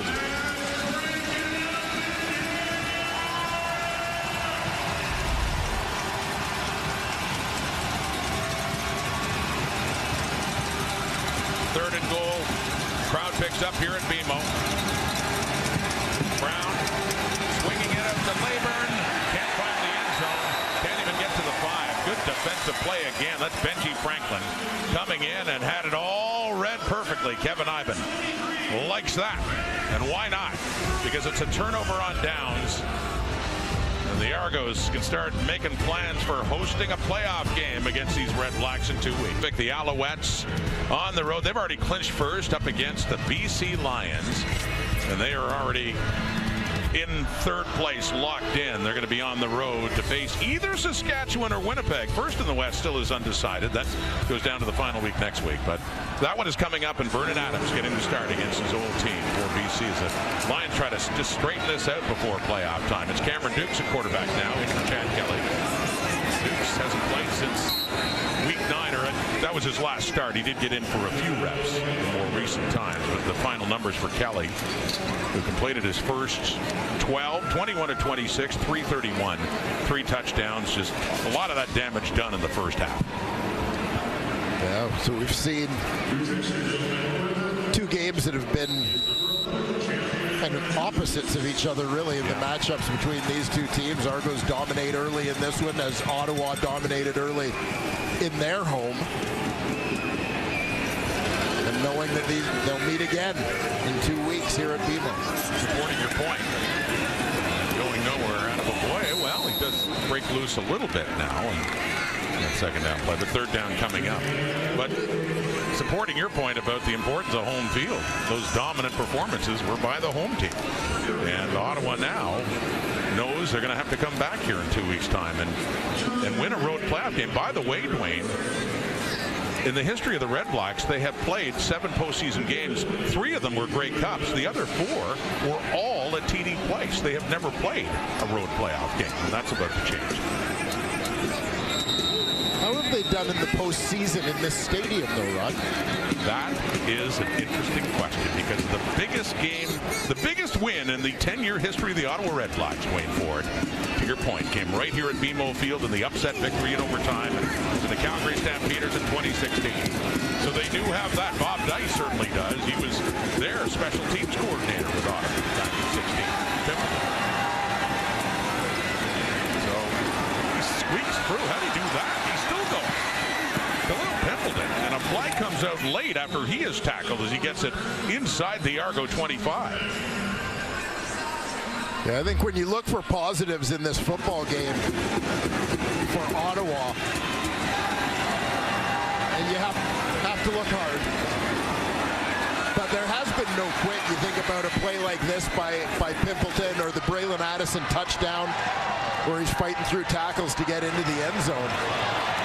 Those are the kinds of things that you need to build on as they face adversity in the playoffs. I was going to say, is there something that the Red Blacks can take out of even these final few minutes that might help them as they get ready for that playoff? Yeah, I mean, you're looking to finish strong now, right? Pimpleton has given them great field position here, an opportunity to score last. Return, Toronto number 34 went out of bounds on his own. This is a 10-yard penalty. For illegal participation. Kerfala Exame in the special teams for the Argos.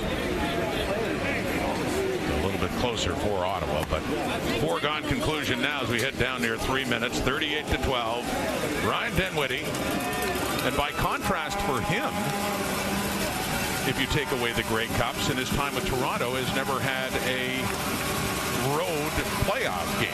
Not yet. They want one this year, of course. They want to beat Ottawa in 2 weeks, and then they want to go to Montreal for the Eastern Final.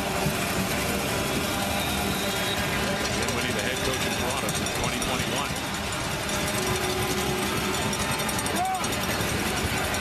Swinging it up. Justin Hardy gets tackled. Robbie Smith is there. Toronto Argonauts.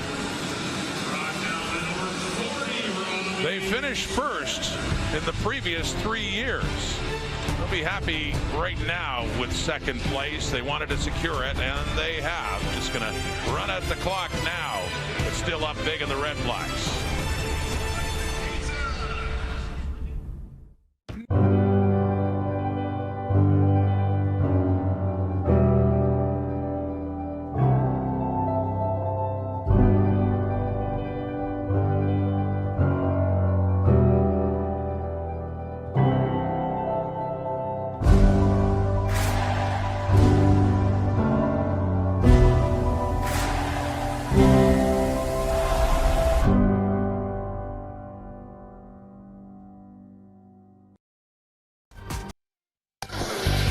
Get ready for the Formula One Pirelli United States Grand Prix 2024. That'll be in Austin, Texas.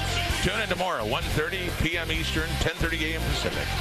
F1 on TSN. Just about to wrap things up here at BMO Field. These two teams will be right back here 2 weeks from today for the Eastern semifinal for the right to go to Montreal for the East Final. Drew Brown, the Red Blacks. They got a 2nd and 4 at the Toronto 6. Down 26, just trying to cut into this. Make some sort of statement, and they do there with Nick Mardner coming in for the Ottawa touchdown. The rookie Mardner gets that TD.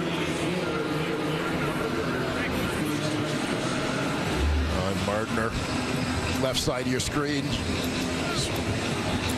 The slant underneath. Use the big body to shield out the defender. And no doubt he'll have some family and friends in attendance. Hailing from nearby Oakville, Ontario.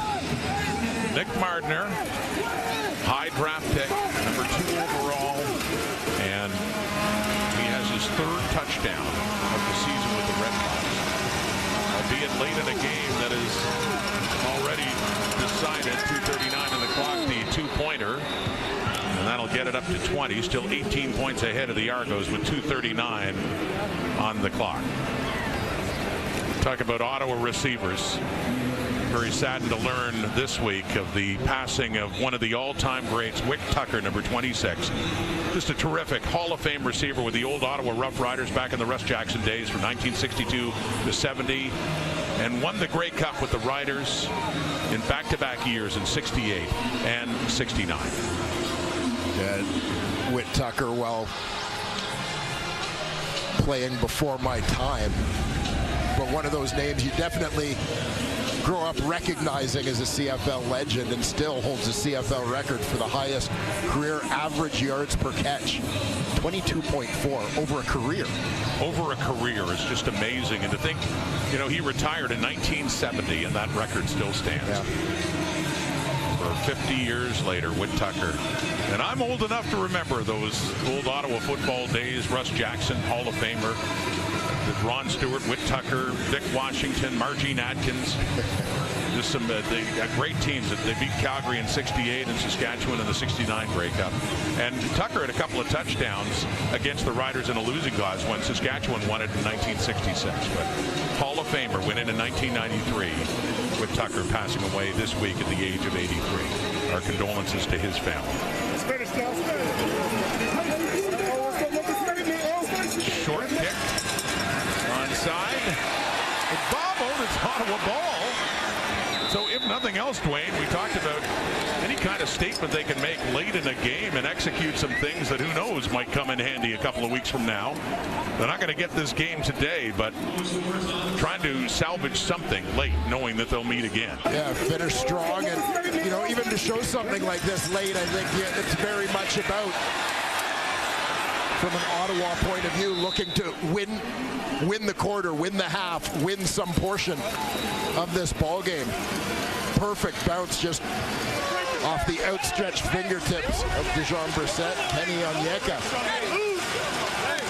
with the grab. The Redblacks getting set for their first playoff action since 2018. Here's some more now. Pimpleton catches and spins. And gets it inside the 15 now. 2:29 on the clock. So nothing else threatening to make this game a lot closer. Yeah, I think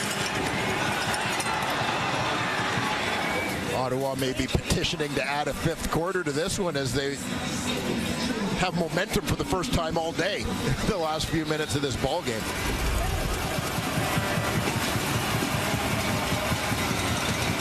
Right down to the Toronto 13.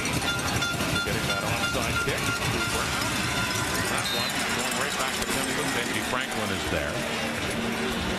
2nd and 10 coming up. Yeah, Ottawa looking to leave Toronto at least with something, leave the Argos with something to think about at the end of this ball game. Not going down quietly. So mixed blessing for Bob Dice the way this season has gone. Terrific start out of the gate in the first 10 at 7-2-1. And clinching a playoff spot a little bit later on for the first time since 2018. However, this will be their 5th straight loss late in the season. End zone look and a flag comes out. And they will finish that season, by the way, against the resurgent Hamilton Tiger Cats, who laid a beat down on the Calgary Stampeders last night. Ottawa number 55. That penalty's declined. It will be 3rd down. So it's Hamilton in Ottawa to close out the season for those two teams next week. Drake Center's called cold. And then for Toronto, they go to Edmonton to finish off their season. But with this, knowing that they've already locked up 2nd place in the East and that home playoff game. Yeah. So there will be an element of self-preservation to that one. Saw Jake Ceresna there in a trip back to Edmonton where he used to play for the Elks. Yep. Big off-season trade. And what a payoff it's been with all the changes. The Argo defensive line is great. Into the end zone and another Ottawa touchdown. So if nothing else, they're closing the gap here. You didn't see the game and you read the final score. You might get this thing down to a score. They just 2:04 on it. Let's see what they do from here on in. 3 receivers at different levels on that left side. Justin Hardy work in the middle. Drew Brown delivers a strike. Hardy came into the game, gets that touchdown, his 5th of the season. He came in 122 yards shy of Justin McInnes for the lead in receiving yardage. Something, by the way, Hardy said he doesn't care about. He's just worried about his team right now. But gets a little bit closer. He plays next week, and McInnes' final game is today. So there's another 2. So it's Braylon Addison. So a couple more points on the board. And it's up to 38-28 now, 2:04 on the clock. And at a certain point in time, I know it's still a 2-score game, but the Argos, tortoise in the hair here. They may want to start to get a little concerned if Ottawa could do another onside kick. Yeah, might be feeling a little uncomfortable right about now. That got the perfect red-black bounce on the short kick from Lewis. Great strike down the rail. Brown to Pimpleton, indeed up a big chunky yardage, which they needed. And the always reliable Justin Hardy being Justin Hardy. The big catch in the end zone, Addison adding the 2-point convert. By the way, for what it's worth, Drew Brown's numbers, 26 of 36. There's Corey McDermott, special teams coach, as they're going to have to try this onside kick again. But 26 of 36, 302, 4 touchdowns, 1 picked for Drew Brown. Again, stat lines can be misleading in the context of a game, just as it was for Chad Kelly in Ottawa 6 weeks ago. So Lewis Ward will try it again. If Ottawa can get the ball, down 10 now, but still over 2 minutes on the clock. The hop, it's loose. Well, they had a chance, and they do get it. Jalen Ackman falls on it. So at a certain point in time, Ryan Dinwiddie has to say enough is enough. We're starting to play with fire a little bit here. We talked about the positives that Ottawa looks to take away from this game, finishing strong, one of them. Now special teams certainly looking to be one of them. This 2 onside kicks, as well as a fumbled ball that Ottawa recovered deep in Toronto territory. Like Mickey Donovan, special teams coordinator for the Toronto Argonauts. That was not an exclamation of joy that you just witnessed. I don't suppose you read lips, do you? And I don't think you have to. Because this is, at one point, Toronto led by 32. And yes, only 2 minutes left in the clock. But even for the Argos, this has to start getting uncomfortable now. Brown back to work, wide open. They back off. Pimpleton again. Gang up on him just inside the 45, 149. Hey, now we're at the point where we've seen leads like this get eroded in less time than this. I remember you and I were doing a game in Ottawa against Winnipeg, and when they were down with 2.5 minutes to go, down 16, they came back. The original Crumback. Yeah, they came back and won it in overtime. So this is suddenly getting interesting if the Redblacks can find the end zone again. Pimpleton down closer to the 30. Again, the Argos are happy to give him that stuff underneath and kill more of the clock. 1:36 on it. Yeah, time again still an ally of the Argos, but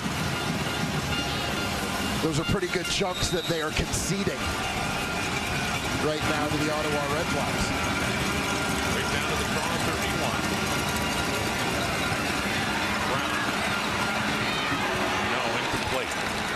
Second down coming up.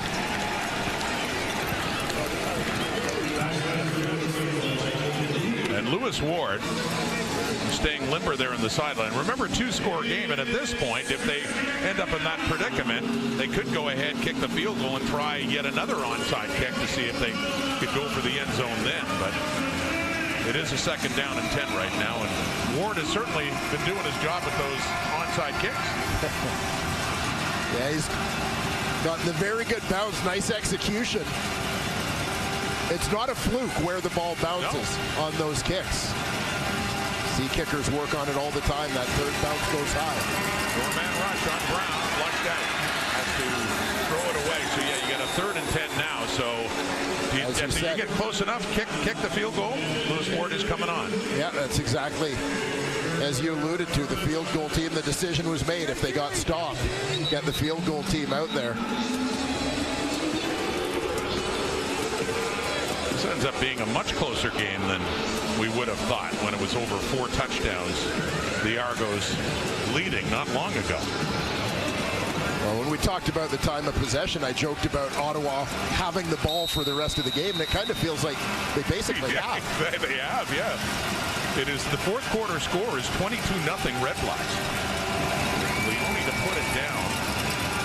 Ward checking things again. Be from 38. the second field goal try. The first one went wide. That one is right through the uprights. And so here we go. We have something we couldn't have imagined a few minutes ago. A one-score game. It is 38-31 Argos, and still over a minute to play. A terrific fourth quarter effort, particularly by the Ottawa Redblacks special teams. You know, you think about the Janarian Grant fumble recovered by Dawson Pierre. If Ottawa doesn't throw an interception on the very next play, that's points. There's points as there. well. Like they had their chances too, and you look back at it, and 25-0 fourth quarter. Ottawa getting right back in at a 38-31 game. I mean, the clock is still against them, 1:12 on it, but they've just executed 2 onside kicks. There's Pinball Clements. Maybe a little more stressed. He's not smiling the way he usually does right now. He usually is, and that man, Mickey Donovan, the special teams coordinator, certainly not smiling. As Ottawa and Lewis Ward, they're going to try to do this again. Well, and so my question is, do you go for the bounce short kick again, or do you try something different, thinking Lightning can't strike 3 times in the same place? Well, I just... I don't know if you should mess with something working, but are you thinking something a little bit well, longer? there's no one lined up deep at all for Toronto. Ward tries it again. Well, it is a little different. He doesn't get the hop that time. And it was the bounce that made it hard for the Argos to contend with the previous 2. Adeboboye comes in. That one straight up in the air and into Adeboboye's arm. So 1:09 on the clock. And the Argos can't breathe a sigh of relief just yet, but this has been far more interesting than they would have bargained for.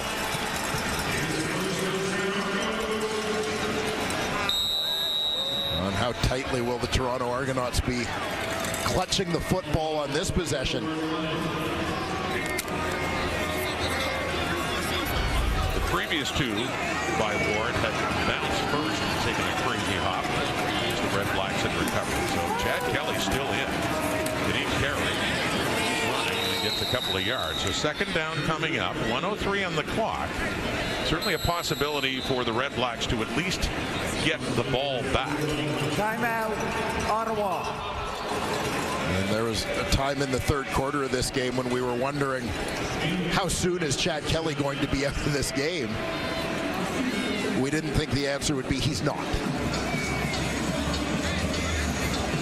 One of those early fourth quarter touchdowns when the Argos were still up big, where we thought Kelly might be out, but after they scored, he stayed in. Lirimairalahu now, as it stands, this is a big 2nd and 9. Not so much even to get the first down, but a little closer for Hairelau, because we can kick another field goal, of course, make it a 2-score game again. What would then be under a minute to go. Long field goal try now. It's back with Carey, who gets a couple more yards. It's still going to be about a 48-yard try, 48-49 for Lirim Hairelau, a few weeks ago against Montreal set the franchise record for field goals in a game. He had 8 against the Alouettes in that Argo victory.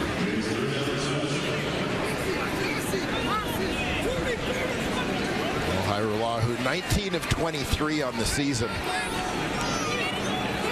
from 40-plus yards. Oh, that's what happens on the field goal. He has been terrific for the Argos, coming back after 5 years away from the CFL. You know, the punt team out with John Haggerty. Ottawa making sure the field is covered with 2 deep returners. So Haggerty comes on. Instead of running the risk if there's a missed field goal of having that return. So, as you say, 2 returners back. And Haggerty now heading off to the Argos sideline to talk things over. Please reset the game clock to 39 seconds. 39 seconds.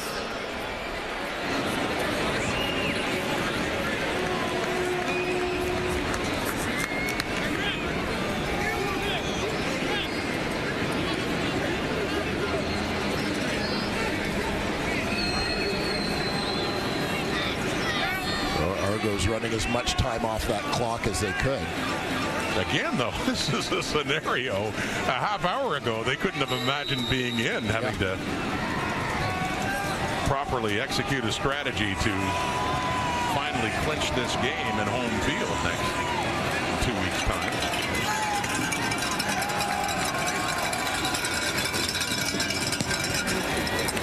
Soft kick, hit him deep.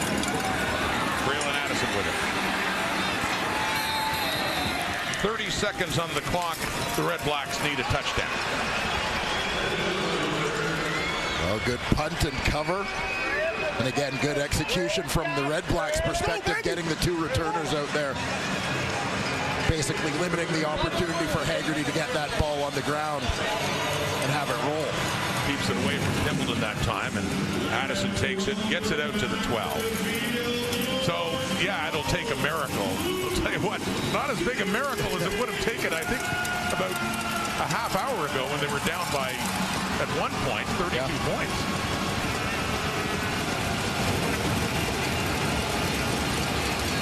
Who would have thought they'd ever get to the point where they would even be within a play, having a chance? Brown, caught, and down is Hardy. So they get it up to the 35, 24 seconds left. Okay, good, efficient play for Ottawa in terms of the yardage they gain relative to the time being used. If they can get another chunk like that.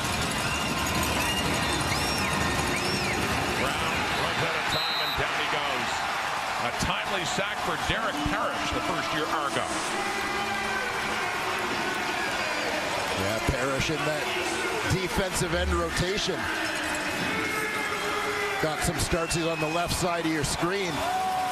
Got a chunk of playing time earlier in the season when Arimulade was down. Play that's costly in terms of both time and yardage for Ottawa. Could be it. 2nd and 21, but 7 seconds to go.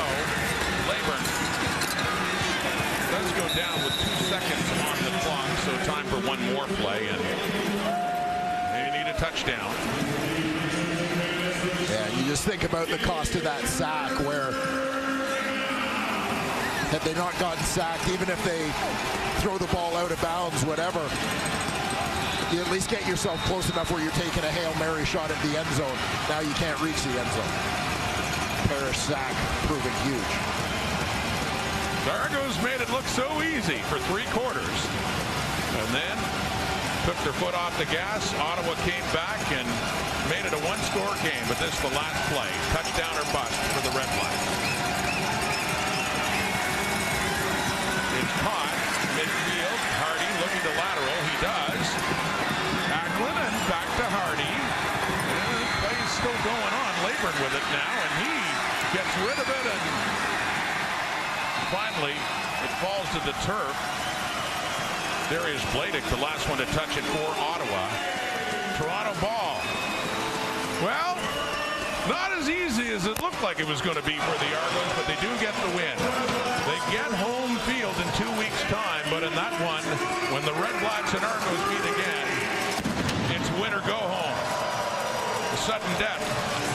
Ottawa, Toronto, November 2nd, Eastern semi-final on CTV. And the standings right now in the East, Ottawa is 3rd place. Toronto secures 2nd place in the East. Yeah, the Eastern playoff picture etched in stone, but not without a little bit of drama here from the Ottawa Redblacks, and we hope we get as much excitement.